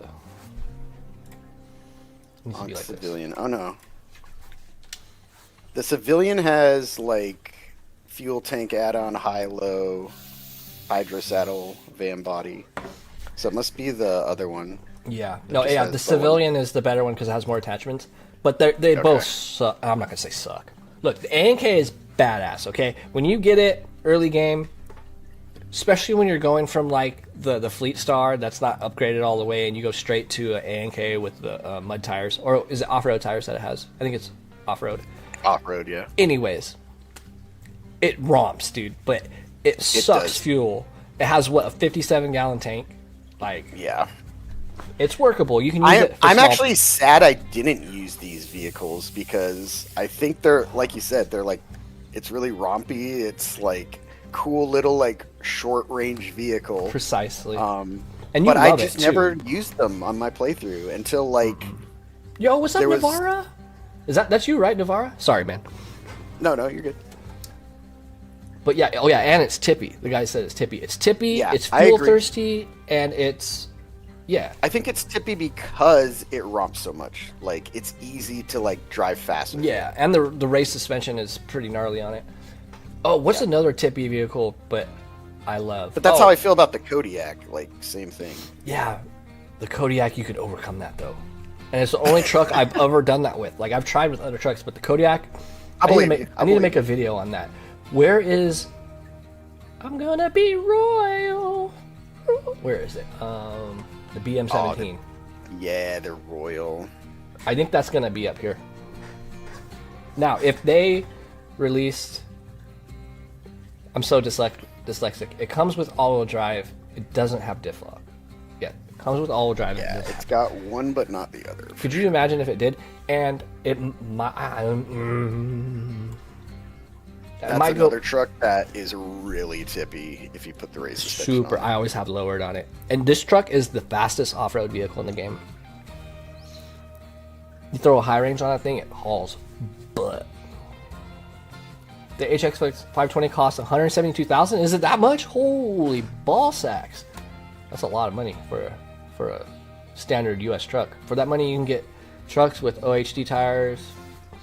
It's a good way of putting it. The Royal was I haven't seen you in a while, Navara. The Royal was also one of those trucks that I remember getting like early. Like I was maybe like halfway through Michigan or something. I decided to dip into Alaska, and that was like one of the first missions I did was to find the Royal, and then you hop out of the garage. It's like right down the road. Well, sort of. It's like deep in that like forest swamp. But once you touch it, you can just recall it back to the garage, at least on softcore or whatever, normal mode.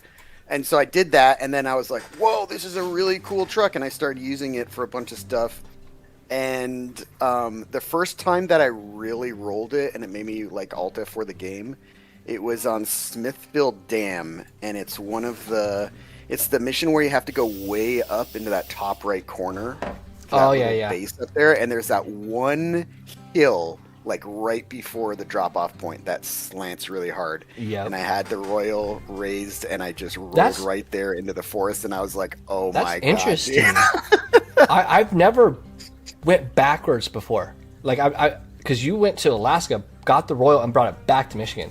I brought it back to Michigan. Yep. That's funny. There's so many vehicles I've never seen in Michigan. Like I've never seen the Royal BM17 in Michigan. It just seems weird to me.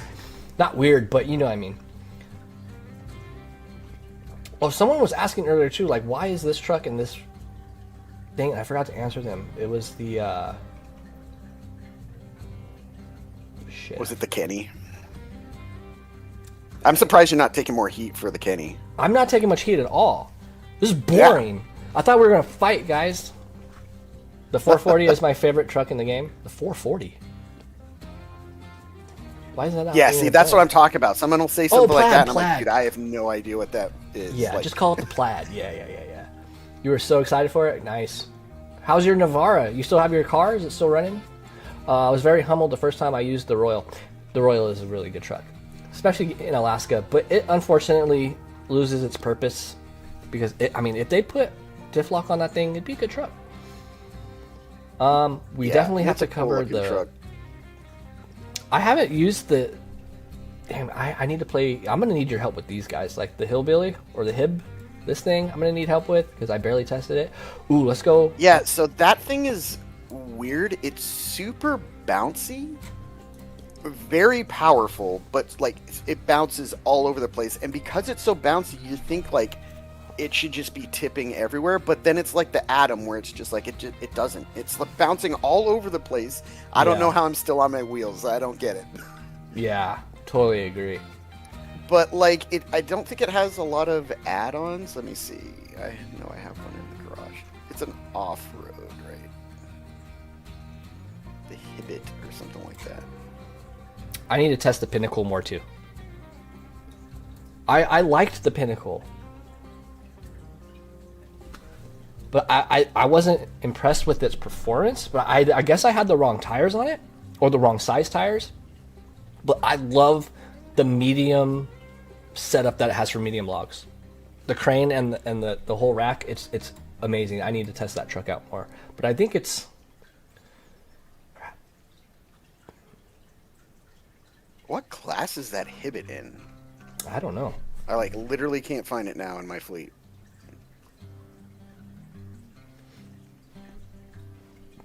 Who's the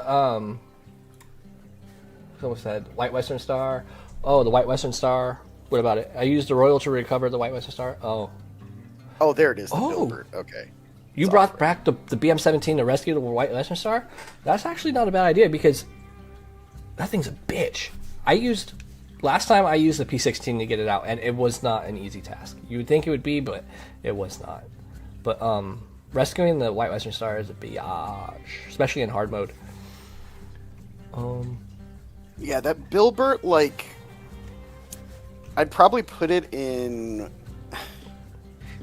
I don't know, probably middle of the road, honestly. It's a weird little guy, but it will surprise you. I'm gonna have to check it out. It's off-road. It has like a special like body add-on. Oh, thanks, So you Lynx. can use it as sort of like a support vehicle.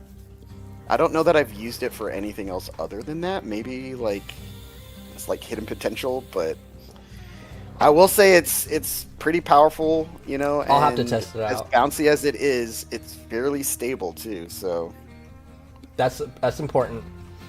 But yeah, Pinnacle, that's what he was talking about. The Pinnacle only had 46-inch tires. I think that's what it was. But I was using the wrong 46-inch tires, so I need to test that truck out again.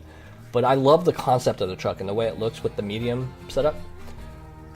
Yeah, okay, let's go over the Mac. I do not like the Pinnacle at all. Okay, I think it might be an aesthetic thing that I'm attracted to, and I like the idea of it, but I'm going to have to test it again, but I wasn't a fan of it either. I'm not going to lie. I think it is way too long. That's what she said. No, for real. It is very long. It needs bigger tires. And it's super tippy. I do not like it. Okay. Oh, it's like the ANK. What is it, really gas thirsty? Yeah, I'm going to have to test that out. The Mac D. They sort of advertise it, you know, as like a logging truck because it has the special crane when that came out, you know, and everything. Mm-hmm. But it's like if you want to use the crane, then you have to sacrifice your roof supplies. Oh, okay. For it. And then like if you do put logs on it, I don't know. I just felt like it's so tippy because it's so long. Yeah. It doesn't have like any flex in the It body. Like seems the Dan is super long, but it has tons of flex. Right. There was But no it's flex so in the frame. rigid. There was no flex in the frame. Exactly. That's what it was too. It was like, but you're absolutely right. So maybe I'd don't still like probably put it like middle of the road if it was me, but that's just it is. It's how I right feel above about the it. Mercer. I mean, maybe a step down. I don't know. Subject to change. We'll fine tune. Definitely usable. Definitely usable. Yeah. I wouldn't put it in like workable. I think it's better than that, but like, Yeah, it's middle of the road. It's an all right truck. Yeah, that's what I've been noticing, that everyone's like the Pinnacle. It's like meh, the Pineapple. But yeah, the 46-inch tires, man. I think it honestly needs like 52. I'm putting the Mac right here by the dairy. I think this is it is a versatile truck. It's a gas guzzler. Absolutely. Wait, I'm remembering. Doesn't the Mac have pretty small tires too, considering the size of the truck? let me see. Why is that a crime, Moon? Where should it be? Where is mine? I think the Mac only had like 50-inch tires or something, small, for the size of the truck.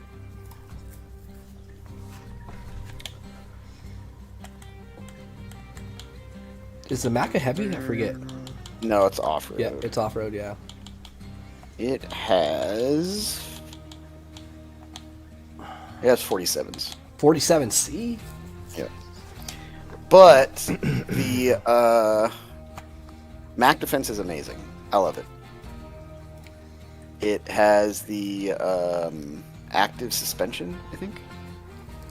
That's a good thing. Yeah, it can have active or raise, but I prefer the active. Super stable truck. It can have, I'm pretty sure it can have like crane bed and still tow something. Mm-hmm. It's got like the roof rack, I'm pretty certain. Wait, what are you saying, Pilot? That it should not be above the C500? Or Maybe it doesn't have a roof rack. No, I'm pretty sure it has a roof rack. Yeah, dang, now I'm judging everything off tires. But it's a big deal. Like, I don't know. The Mac Defense for me, it just like it can do whatever you need it to do. it does. I I would mean, maybe definitely it's put smaller it in tires, tow. but it has an extra set of tires too. You know, it is an 8x8, so It just like gets it done. Awesome to drive. get her done. It is fun to drive, and there's nothing bad about the steering. Like, there's horrible steering in this No. game, like the dairy. Yeah, no, the Mac's fine. And Speaking like I of- said, like it can have the crane bed and like still pull a trailer on it.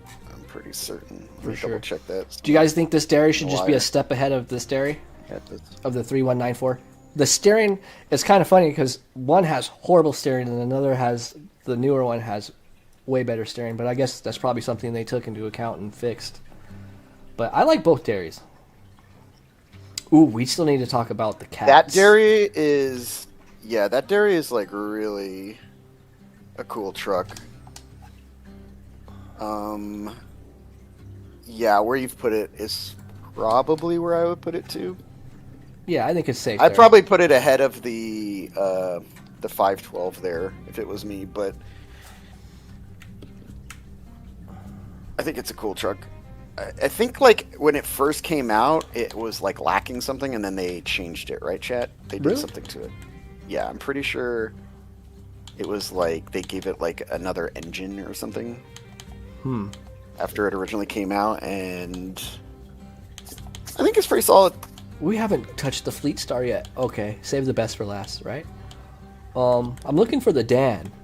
Please understand, I do want you as a fan. Oh God, I love the Dan. Me too. A lot of people don't like it. I freaking love the Dan. I didn't touch it. Its body flex is so awesome. It is, and I hated it at first. I was like, ugh, 6 wheels. I only want trucks with 8. That's how I was when I first started playing this game. But I think it also has active suspension, right? It has, dude, I haven't used this thing in forever. It has advanced special, which is great. It has active suspension, yep. And it's just... It's incredibly powerful with the body flex. Like, it's almost like having articulation, like body articulation. For sure. Super flexible. It's super stable. Very Another flexible, amazing thing is... Powerful. Dude, I was using this thing on Scandinavia to get up that mountain, you know, that big snowy mountain? Yeah. I'm losing my voice. Absolutely killed it, dude. Yeah. Yeah, it's great. You know what? I'll show you another really cool thing about this truck. I just love the way it looks. You guys, this is actually a military vehicle. It would hold surface-to-air missiles or surface-to-surface.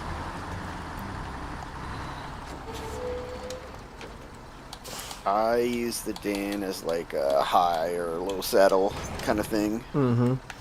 The only like downside about it is it doesn't really have a crane. Like unless you're. Could you imagine? That'd be so sick. One. That's one down thing about it, yeah. But when you need to turn in this thing, you have so much clearance. Mm-hmm. Like, look at that. That's another real cool thing about that. You can really get her done. It gets her done.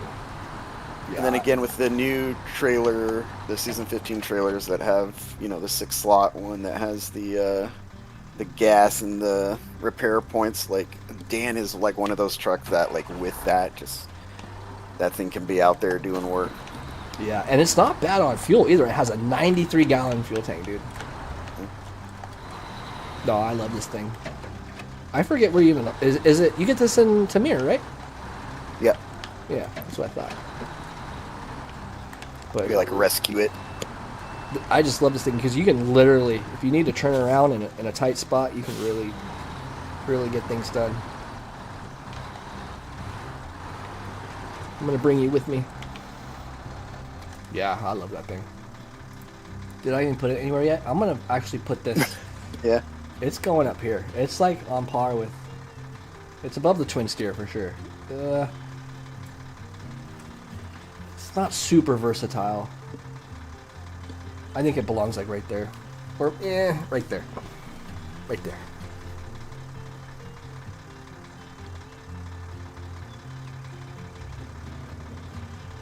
I still can't believe nobody's complaining about the Kenny. Dan is cool, yeah. Yeah, that active in Maine, Yellowstone. The Dan pulls crazy well. Yeah, it does, man. And it goes uphill really well, too. It's a great truck. Military truck. It's American, right? The Dan? Is it American or Russian? Oh, you guys notice my flags up here? I don't know those things. Alright, moving on. Oh, okay, let's talk about dead axles. How do you guys feel about the Cat 680 and the 681? The dead axles were a problem for me, but then after I gave it a chance, yes, they still get in the way, but they actually do help with weight distribution, and they don't get in the way as much as you actually think. The Cat CT681 is actually a really good truck, in my opinion. And it has good fuel economy. I honestly think it should be like up here.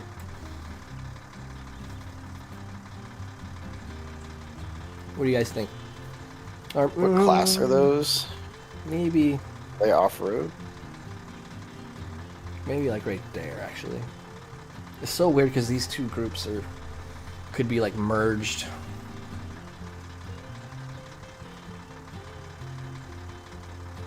It's found in Tamir, yeah, that's right. Don't you get two of them in Tamir? Oh no, that's the 420, huh? The CT. Oh, those are heavy duty. I don't think I use these guys very much, to be honest. Like, I don't really want this here. I really feel like the CT681 should be up here somewhere. Like, honestly. Like, maybe...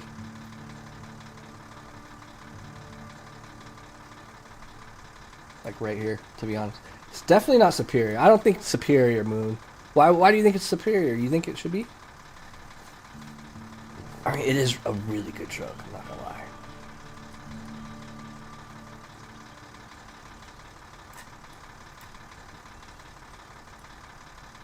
Yeah, these are definitely a set of trucks that I need to use more, so I don't really have an opinion on them. I didn't touch them much either until I gave them a chance because I was playing hard and I needed a truck that had good fuel economy. I had no trucks. I was burning through fuel like crazy. And I picked up the CT681 and it was like a dream come true.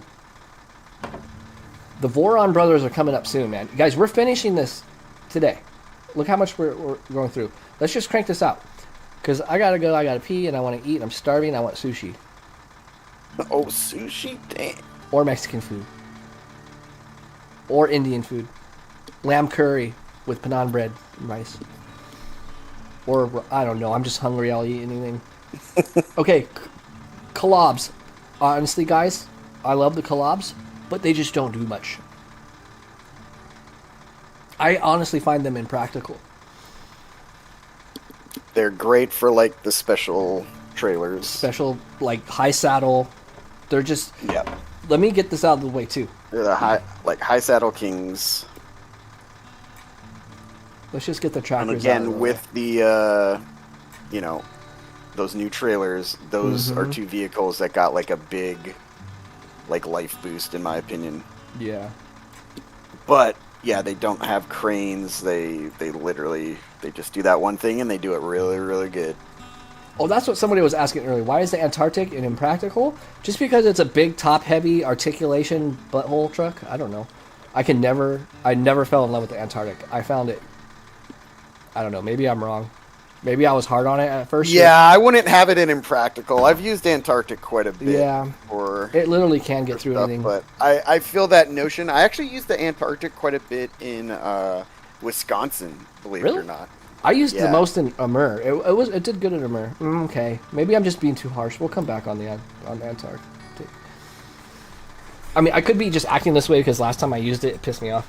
I gotta stop doing that. yeah, totally. I feel that. The 3Vs. I just want you to know, chat. This was my list. There's no way in good conscience I could put the collabs in impractical. They're just they're too powerful. I know. I'm kind of rating them right now, just on what they can do, because they literally just do one thing, and that's high saddle, practically. They would have to be at least workable. Okay, let's do this, because they are powerhouses. And I believe, let's put this one first, just because it's the heaviest. I really don't know the big difference between the two, to be honest. But I know it's the heaviest truck in the game. Yeah, they feel interchangeable, but I always use the Moon's gonna hate me.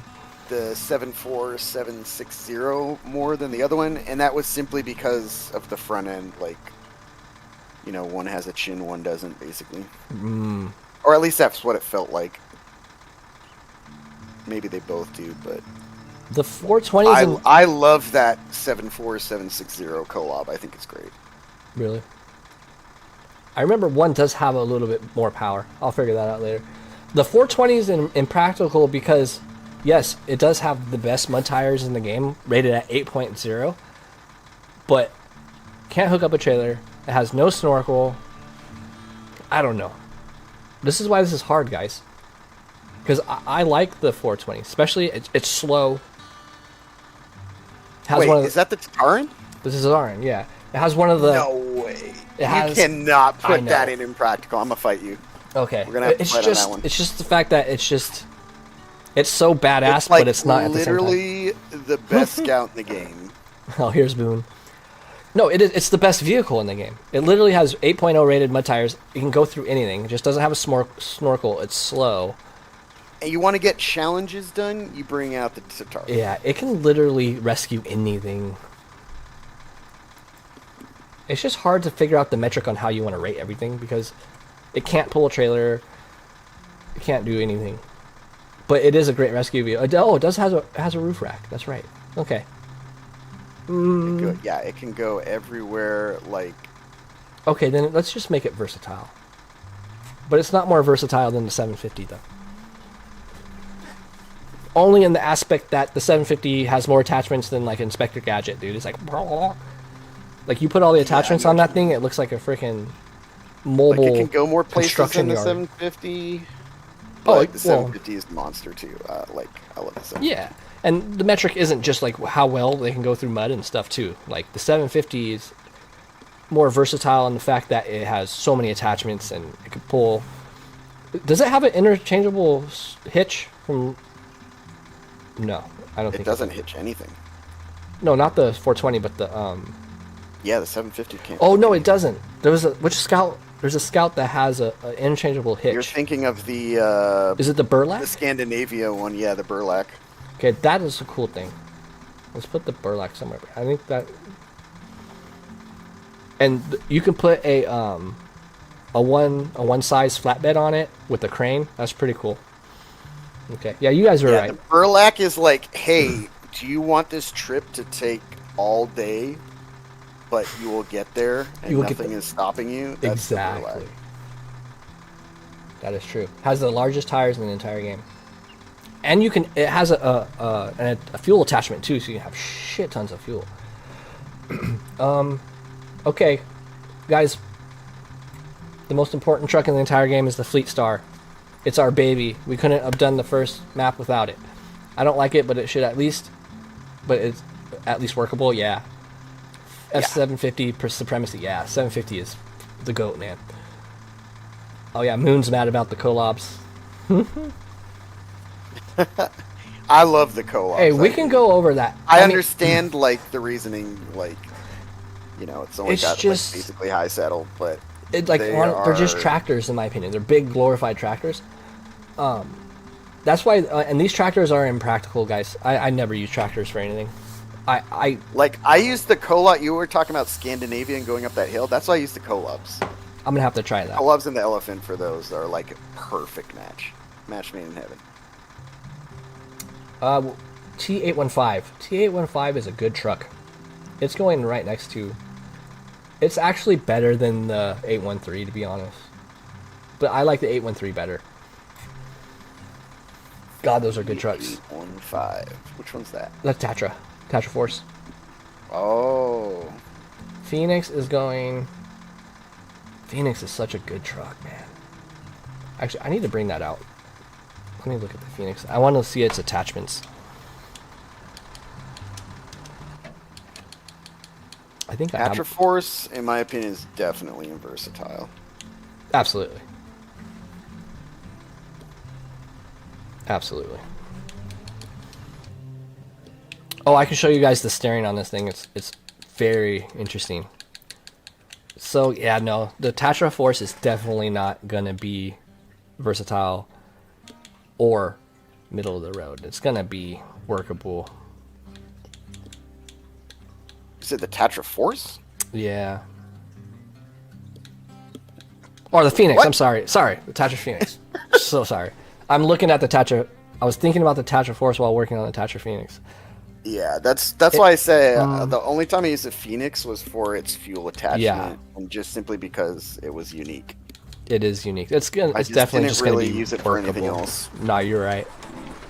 That's probably why I only use it for a fuel. I mean, I came into this map right now as a fuel tanker, so it makes sense. But look at the steering on this thing. yeah, I don't remember the steering. Let's see that. But it's really slow on the steering. But this thing hauls butt, man. It's a good truck. It's a good fuel truck. So this is going in workable. I'm gonna say like right around like right there. I think that's a good spot for it. Controversial opinion, but Fleet Star is ass. Hey, no it's not. Fleet Star is amazing for what it is. I mean, if you're comparing it to like, you know, the Macedon, of course not, but if collabs are workable, the Elephant should be like middle of the road. Really? If collabs are workable. Yeah, I get what you're saying. Well, the Elephant though has more roof rack attachments, and it has a massive crane. Yeah, it has more attachments. Like, having a crane is a pretty huge deal. It is a deal. It's a big deal. But I, you know, again, if it was my list, I would have the co-ops higher. But the Phoenix is fun to drive. We can't do the list off what's fun to drive. Like, if we were doing what's fun to drive, I would have the Bandit all the way on Superior right now. So we're going over practicalities.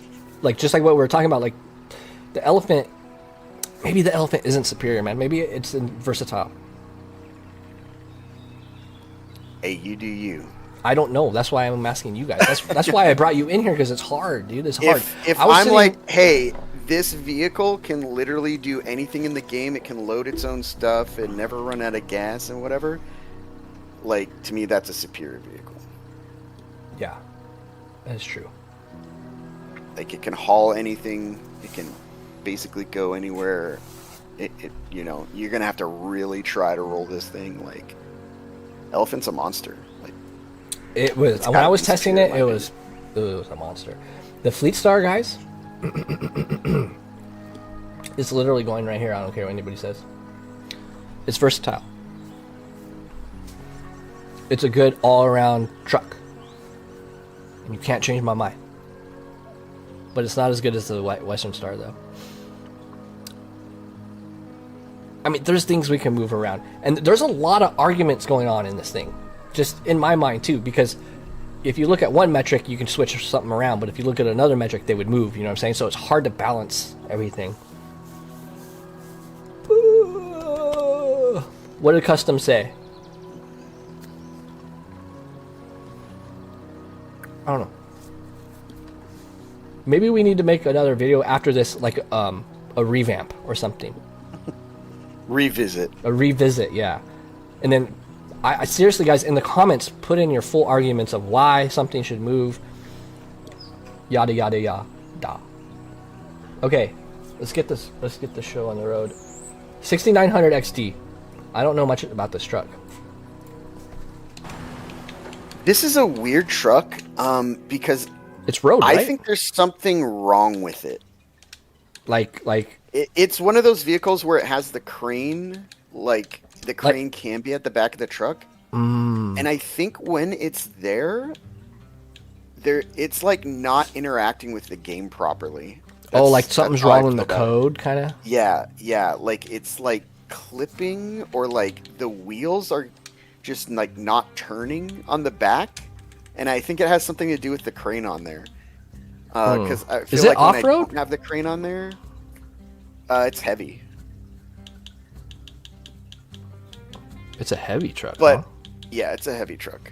Like, it's really solid, but I feel like there's something wrong with it, like code wise. Oh, I remember this truck. That's Yeah, just me. This thing's a monster.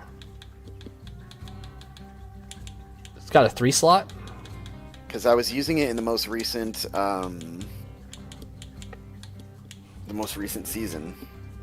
That's kind of cool. You can have the yeah, that is cool. You were talking about the crane in the back. Yeah, you can't do a 3-slot with a crane though. That'd be cool. But when I was like using it, I'm like, what am I like stuck on? And I'm not moving. And it's like, I know this truck has power, but why am I not moving? I can't. It might have been just. Oh, that's sick.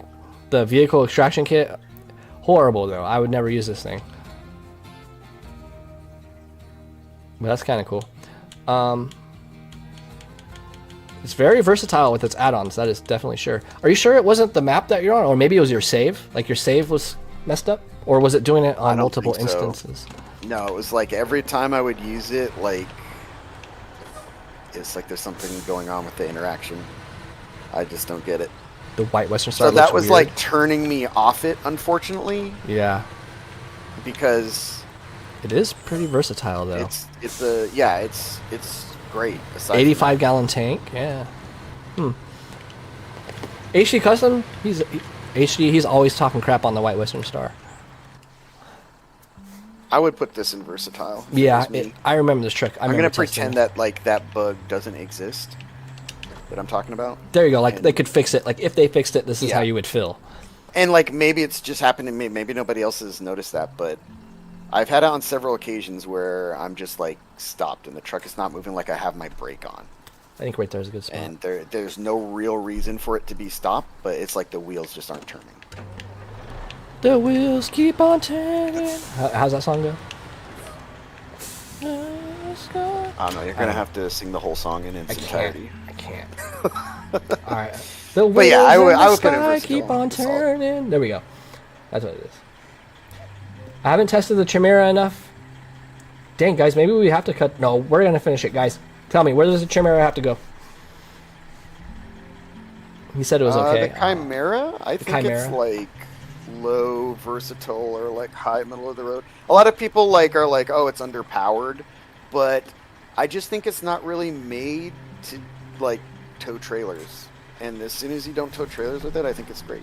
I think it's fine. What is it? Is it off-road or? No, I'm pretty sure it's a heavy as well. Oh. Wow. But it's definitely not as powerful as the... It's another like Slater vehicle. It's definitely not as powerful as the Elephant. But then I heard, people think the Elephant's underpowered, and I don't think it is. Is it better than like the C500 and the FLD? FDL, I mean?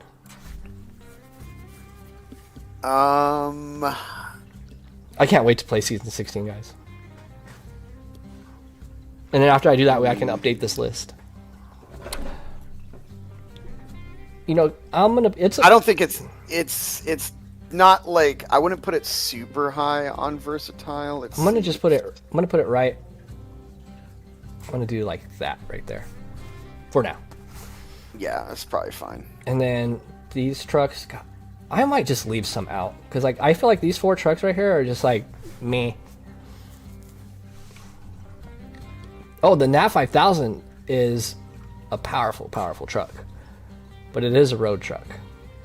Chimera is an amazing vehicle, but it is unpowered. Okay, that's what I keep hearing. Yeah, everybody is like, oh, it's underpowered, but I just don't think it's supposed to pull trailers. If you try to pull trailers with it that are like fully loaded, then yeah, it's gonna struggle. Gotcha. But if you just use it as like a 2-slot bed or like a fuel truck, stuff like that. That's good to know. I'll keep that in mind for when I go in. So what's the problem with pulling trailers besides it's underpowered? Is it weird? Is it just too heavy? It's got some cool attachments. Which ones did you say? Chimera. I'm just looking like, it's only a saddle high. I get it now. Okay. So it has trouble pulling huge loads. Semi-trailers. Yeah. I thought you guys were saying that I was having trouble pulling like 5-slotters and stuff. Okay. That makes sense. Oh, it has an expanded fuel tank. That's sick. Yeah, it has trouble using the saddle, in my opinion. I think that's where people feel like it's underpowered, in my opinion. Huh. It's got a huge ass tank too. Does it have stock and tires? Does it have? Oh, it has. Oh.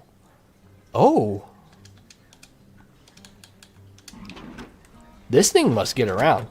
I mean, this thing must romp through stuff. These are MHS2s, or these are like tractor tires.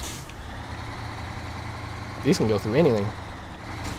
I think people felt like it was going to be, it's going to be the Elephant with lots of attachments. I think that's what people expected from this truck. And then when it didn't do that, because it's not as powerful as the Elephant, I think that tinted people's perspective on it. Gotcha. I'll have to test it out But some again, more. just my opinion. Okay. So we'll just leave that there. Someone in chat said I'm having too much influence on your tier list stacks. Having too much influence, positive Yeah, influence or negative influence? To be honest, Mohawk has too much influence I think on their... it Oh. was in a negative way. Oh. But... Have I ever played a Fallout game? Absolutely. I played at Fallout 1, 2, 3, Fallout 4, Fallout New Vegas. I didn't play Fallout 76. Maybe for like 10 minutes. Horrible. But no, I'm a huge Fallout fan. Fallout New Vegas, GOAT, best game ever. No, he doesn't have an influence. I need Mohawk. Because if I didn't have Mohawk or you guys, you have influence too. I'm reading chat, so you have influence as well. And I've agreed with some of the placements. Like the 420, that was just dumb. I was being way too critical on it. And I needed to open my eyes and my mind. But now, there are controversial vehicles like the Sprinter. I hate that thing. But it is kind of fun to drive, I won't lie. Crocodile is going right there. No, actually, I don't know. This is hard.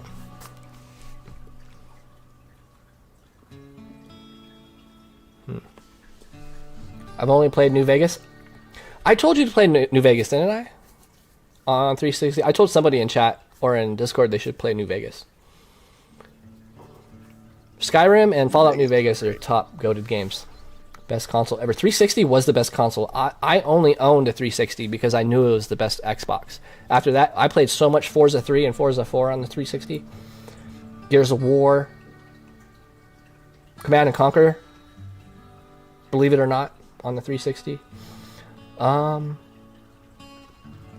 So the Croc.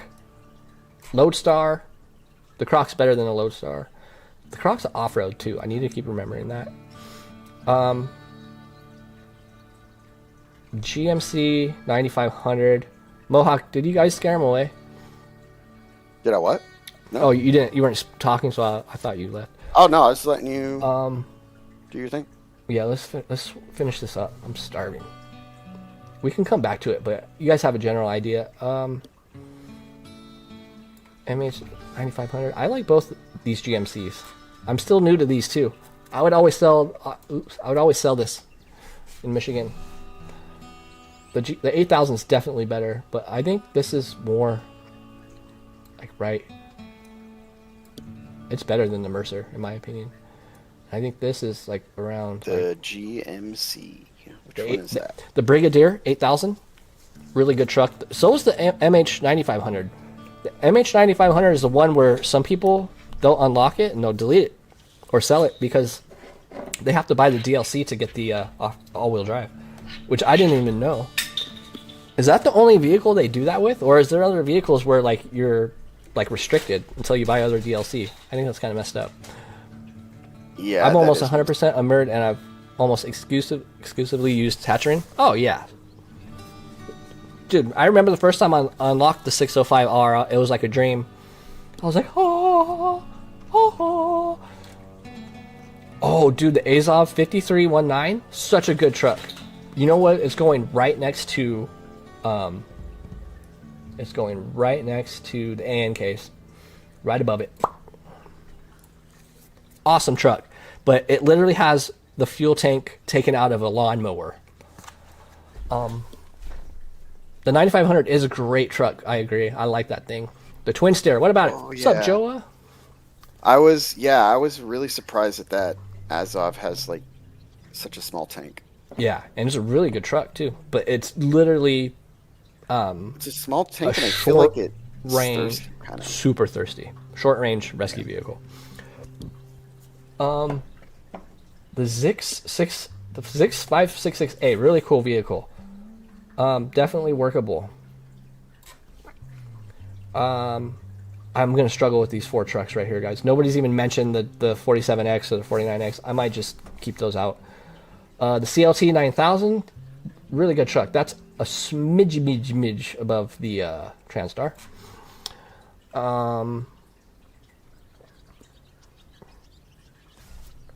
Renegade, Hercules. I'm gonna have so much trouble with all these Scouts because I don't even use them. The Apache is cool, but it's weird. Weird truck. There's something. I got the Apache sort of recently. It's super powerful. It's great, and it floats on top of water. Yeah, it just like is so powerful. Its turn radius is pretty garbo, but I was surprised like how powerful that thing is. Okay, Forester. I can't wait to try it out. I'm talking about this truck right here, the Federa. Okay, let me put this at the bottom. Federa. That's season 17, right? The Federa? The Pedera? Oh, yeah. And then right. I think there's a couple more. Oh, well, we'll get to them. But, this one too, the horny toad. That one. That's a cool looking truck. It looks like a different version of the Plaid. Oh, the Averhorn? Yeah, that thing is really powerful. Looks like it. Incredibly powerful. And it has a ton of add-ons. I almost feel like I need to make a different tier list for Scouts, man. The Avenhorn. I always want to call it the Averhorn. Yeah, the Avenhorn is really powerful. It's definitely superior. It's got lots of frame add-ons. And that's in season 17. Like nobody's even been able to use those, right? It's a standalone DLC. I'm pretty sure. Oh, I'm gonna have to buy that. Yeah, like Pandora came out with Avenhorn and Dragon Wagon dual pack. Oh, I need to pick that up. Yeah, Dragon Wagon, that's the one. You forgot about the Apache. Me too. I never use it. The Apache was actually a garage project. It's a real vehicle in real life. But there's only one that's ever existed. They just took an old Chevy and converted it into a 6x6. Okay, let's go. Let's do the Vorons. Obviously, the Voron D is my favorite truck. Is it the best one? No. Out of the three, it's not the best. The AE is the best one, in my opinion. They are versatile, guys. All of them. I honestly don't know what the difference is between any of those trucks. Okay. They always feel interchangeable to me. I think there's one that has like more add-ons or like the slightly higher fuel capacity, and I think that's the one I'd choose. Yeah, I'm trying to remember interchangeable to me. The Voron D, right, guys? One can have a crane bed combo. I think it goes in this order. I haven't used them in a while, but they were like the best trucks for a really long time. It's literally going to go like this. Yeah, so like Voron Grad can have crane bed, and I think that's like the main one I used. Yeah, the Voron Grad's good. The AE's the best. I would call them versatile. Like one has interchangeable all-wheel drive and diff lock. Forget which one, but I liked that one. I think it might be the AE that has, or is it the AE that has always on diff lock? All-wheel drive, guys. The Voron Grad has the switchable on both. Okay, that's what I like. I think the AE has always on diff lock. It burns more fuel though, but obviously because I think this is the order I go. The difference between the three of them, one has engageable, everything shares the same tires. Grad. Okay, that's right. The Grad has changing. Is the Grad the only one that has changing?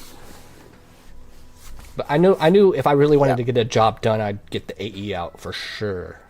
Yeah, the AE and Voron D both have always on, and the Grad is the one that's switchable. Okay.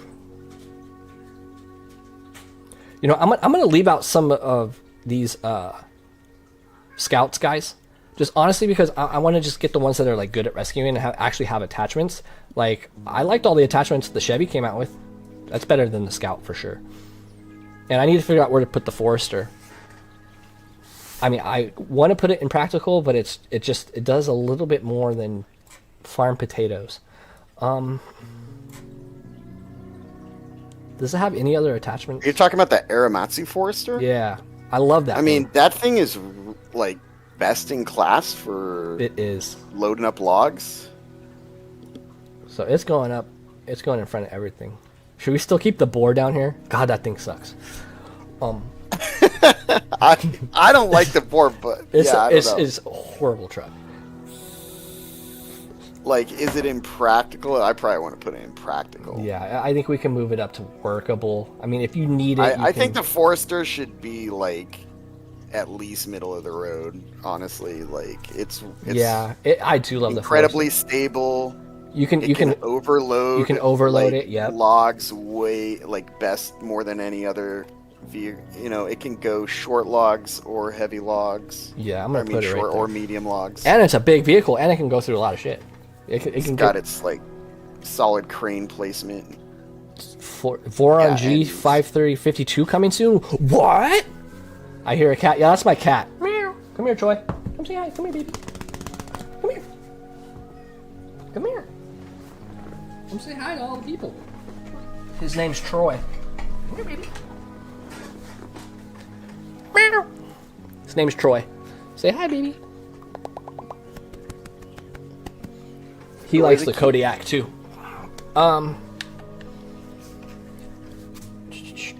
Dude, the Con is crazy now. It's a monster truck. But oh, where should we put the Earth Roamers? I honestly feel no purpose of ever using them for some reason. Because when I scout, I like my scouts, the ones I love, you know. But I also are they like multi-purpose? to scout by driving instead of just radaring stuff. But they're pretty solid. Like they'll pretty much go anywhere you need them to go. They've got like the add-ons, obviously, and then I mean the radar is pretty unique. Like some would consider them like, you know, towards the top of the scout class. Yeah, but I'll put them in. God, I kind of feel weird mixing scouts in with all these vehicles, to be honest. Yeah, it is like sort of a. I think I'm gonna stop doing that. I kind of want to change my mind about. I almost wish that there was a separate class in the game. Instead of scouts, it would be called like specialists or something like that. Yeah. Where it's like the Earth Roamer, like it's scouts, but it's like almost separate from the scout class in itself. Like having a radar on the vehicle is like one of a kind. It really is. Is the Zix 55 the 566A? Is that a scout or a off-road? I think it's a. I'm pretty sure it's. That's the old truck, that old one. Yeah, it's off-road. Is it? Okay, cool. I can stay. Yeah, that's not bad. Yeah, under the Phoenix. I think that one came out with the Canada one, Ontario. So it has like the water attachment add-on, stuff like that. Gotcha. Oh, dude, we haven't put the 6455B anywhere. This thing's beast. I love this truck. High range gear on this thing, freaking hauls. But this is definitely a versatile truck. The Tega. Yeah. Yeah, I would put that. Oh, someone says, why is the Kenny behind Fleet Star? Well, I'll look at that. I'm gonna put it right in front of the 3 Vorons. I'm gonna have to come back to them, fine tune this, and like make another video or at least post my like final decision. And how is Kenny behind the Fleet Star? Let me see. Where's the Fleet Star?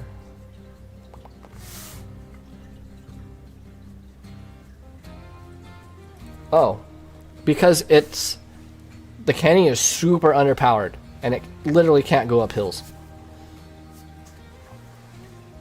You finally got somebody. Got somebody. We love Troy. Yeah, it's my kitty. We were wondering how long it was going to take somebody to fight him on the Kenny placement. Oh, your rescue rigs, huh? You use Earth Roamers for rescue rigs? The Chimera is nice looking. Oh, where do I put this Buddy? Where does Buddy need to go? The Plaid. It's like a mini Plaid, right? This is where I'm hitting the wall because I haven't played Season 16 yet. It can be like low versatile, I think, honestly. Okay. But like, yeah, if like you've never used it and you're asking me, that's probably where I would put it. Yeah, somewhere like that. I think it falls sort of into a similar category, honestly, as the Mercer. Oh, really? I think those two guys are pretty sort of like hand in hand. I'd say the Buddy maybe has more attachments. I'll look into that. Let's get this wrapped up. And like honestly, with these 4 trucks, I'm just gonna put these are all road trucks, right? WX 49X, 47X, 47X NF, Western Star 57X. We'll just put them all. I'm gonna just put them all right here. I don't think anybody's gonna argue much with these.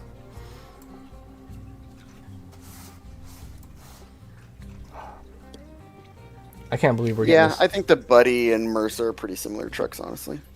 Okay. And what about the Hib 1980? Is that a Scout? Oh no, it looks like an off-road truck. Yeah, it's an off-road. That's the Bilbert, right? I think it's just I just have it called that one before. The Hib. Yeah. Yeah, I mean that's like I put it like middle of the road. Okay. If it was me. I trust you.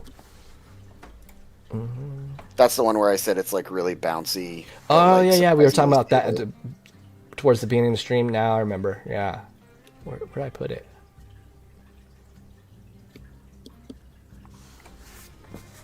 Where did I put it? Do you guys ever hit Control Z with like anything in life where like Control Z doesn't even work? Because I work in a lot of like editing programs and I hit Control Z all day long, and I'll like I just moved that and I tried hitting Control Z to get like where I put my tile at, and it didn't work. You know what I'm talking about? I don't. Control Z, undo. Yeah, I like never used Control Z in my life. I don't think. Oh. I'm gonna be honest. Really? How do you like if you're working on an image or something? You don't hit Control Z? Guess not. Um. It's good to know though. Maybe I'm out of the loop. Am I on drugs? Z's.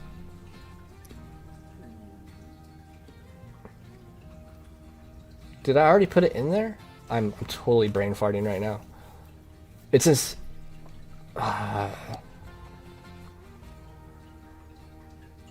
can't remember. Oh There's yeah, here it is. delay There from it is. us talking on Discord versus the stream, so sometimes we'll be talking about something and then you won't actually do it for like 10 seconds. So Oh yeah, there's a delay. sometimes like I'll hear you talk about a truck and I'm like watching for you to put it there. Oh yeah. I get what you mean. Maybe one day we'll live in a internet world where there's no delay at all. It's just. I remember back in the day, because my grandpa lived in Alaska, we would talk on the regular house phones, like cord phones, and Yeah. there would be like a second and a half delay. You start talking over each other and then Mm-hmm. you'd hear the other person speak, so then you'd stop, but then they'd hear you speak and they'd stop. Yeah, exactly. Okay, I think that's. What do you guys think? Is that a pretty good solid list for now?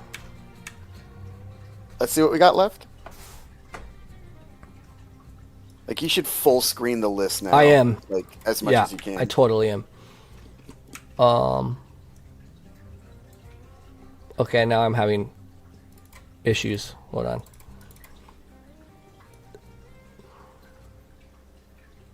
I don't know why it's doing that. Whatever. Oh, I know why it's doing that. 1 second.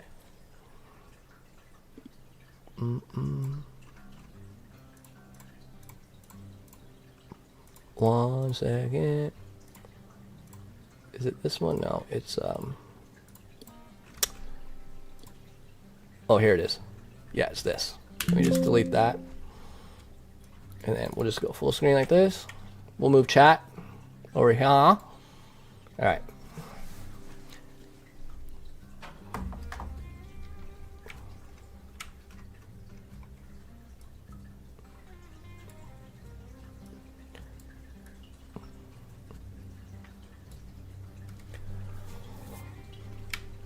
How is that? I'm trying to get the whole thing in one.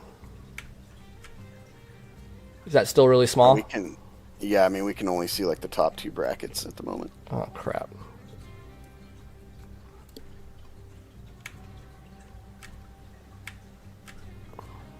It needs to like extend. Yeah. It's like putting it in it's like middle roading it all. Yeah, I mean that's probably like. Oh, I keep forgetting. I'm like, I fixed it. Why is he telling me to move it? A 10-second delay for sure. Yeah. I don't know why it keeps doing that. Oh well.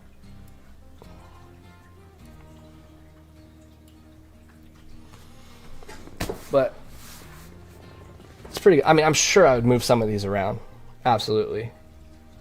But I'm hungry and tired, and my brain is starting to not work.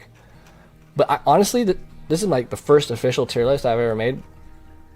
Like where I'm really thinking hard. I really think you have to do the scouts like as a different, because they just don't perform the same task. You know what I mean? Yeah, I think that's why you see a lot of, tier lists where they're separated into their different categories of, Exactly. like heavies, off-road, scouts, because, they're more focused then on what their purpose is, so it's easier to make a tier list like that because, like what do you guys you think? said, like the collabs only have this one thing that they're good at, so if it Right. was like a heavy tier list, those things would be at the top, right? Exactly. But if you're doing overall, you've got them, where you've got them, so. So we'll do a whole run for the scouts, and I'll just put this by the right guy right here, just for now. But you guys get the gist of it, right? I wonder if like other people watching that aren't in chat are just like, this guy's a freaking idiot. Yeah, I mean, you just gotta remember, like, We're just tier shooting the lists are, shit, guys. Don't take this yeah. too seriously, dude. I get Don't comments all the take time it like, seriously, yeah. they're all It's like, just you make fun. videos and you don't even know that the 46 pressure of the tire of the 640 circumference of the tire should be this. And I'm like, dude, just calm down, okay? I like to go, and I like mud and suspension, and but they seriously like hound me, man. How do you make videos and you don't know the power? Everybody's got their own tier list in their head, right? So Yeah. it's just like fun thing to Yeah, it's just fun. put it on Yeah. paper and then It shoot was BS way about it. calmer than I thought it would be. I thought people were getting like hot and heavy. Just built the White Western Star and Trailmakers. Everyone keeps playing that. I gotta check that out. It actually looks cool. I thought it looked dumb at first from screenshots, and then I looked it up. It has actually pretty cool physics. But why'd you guys ask about Fallout? Now I want to install Fallout. God, I love that game. I wish it's just too old. Even when you install like the best mods on Fallout New Vegas, it still looks pretty rough, but it's a good game. They just don't make games like that anymore.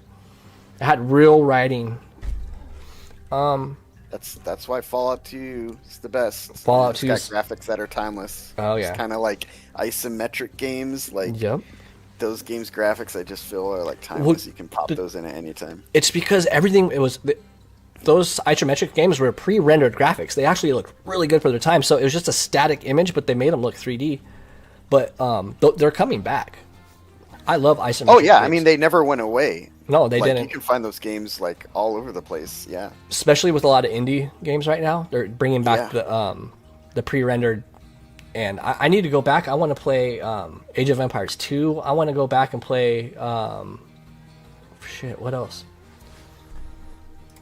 Diablo 2. Like I've been really, I don't know if it's just 'cause of the times or I'm getting older, but I've been really enjoying just like before bed, just playing like older games. I don't know why. Yeah. Nice. You sent a screenshot on the Discord? Okay. Well, guys, I think that's a good time to end it here. I'm gonna get off. Dude, I'm gonna go get something to eat. I'm so hungry, guys. I don't know why. I'll eat before I even get on stream, and by the time the stream's over, even if the stream's only an hour and a half, I'm starving by the end. I think it's just because you guys wear me out.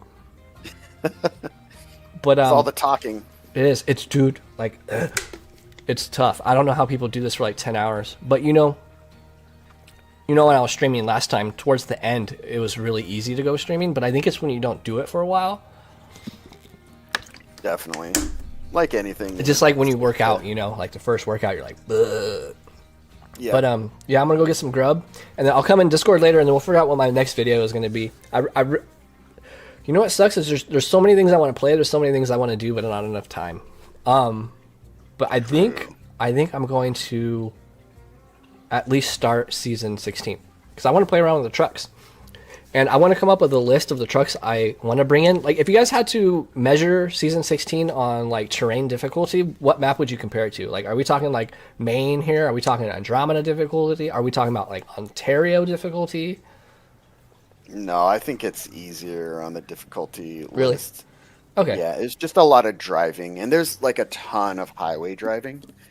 Really? I've seen complaints that there's like too much driving, which to me is always like funny because it looks like you're playing Snowrunner. I don't know. I know. Well, it's probably talking But- about the mix between like off-road and on-road kind of thing. Because I got that feeling in Austria. That there was too much driving. Too much road driving. Oh, then you might. Then you're definitely going to feel there's too much road driving in this one. Okay, well maybe I'll just look at it a different way. Maybe I'll like bring in the Terra Pro and stuff because it is a or a trash truck, which I kind of find really funny.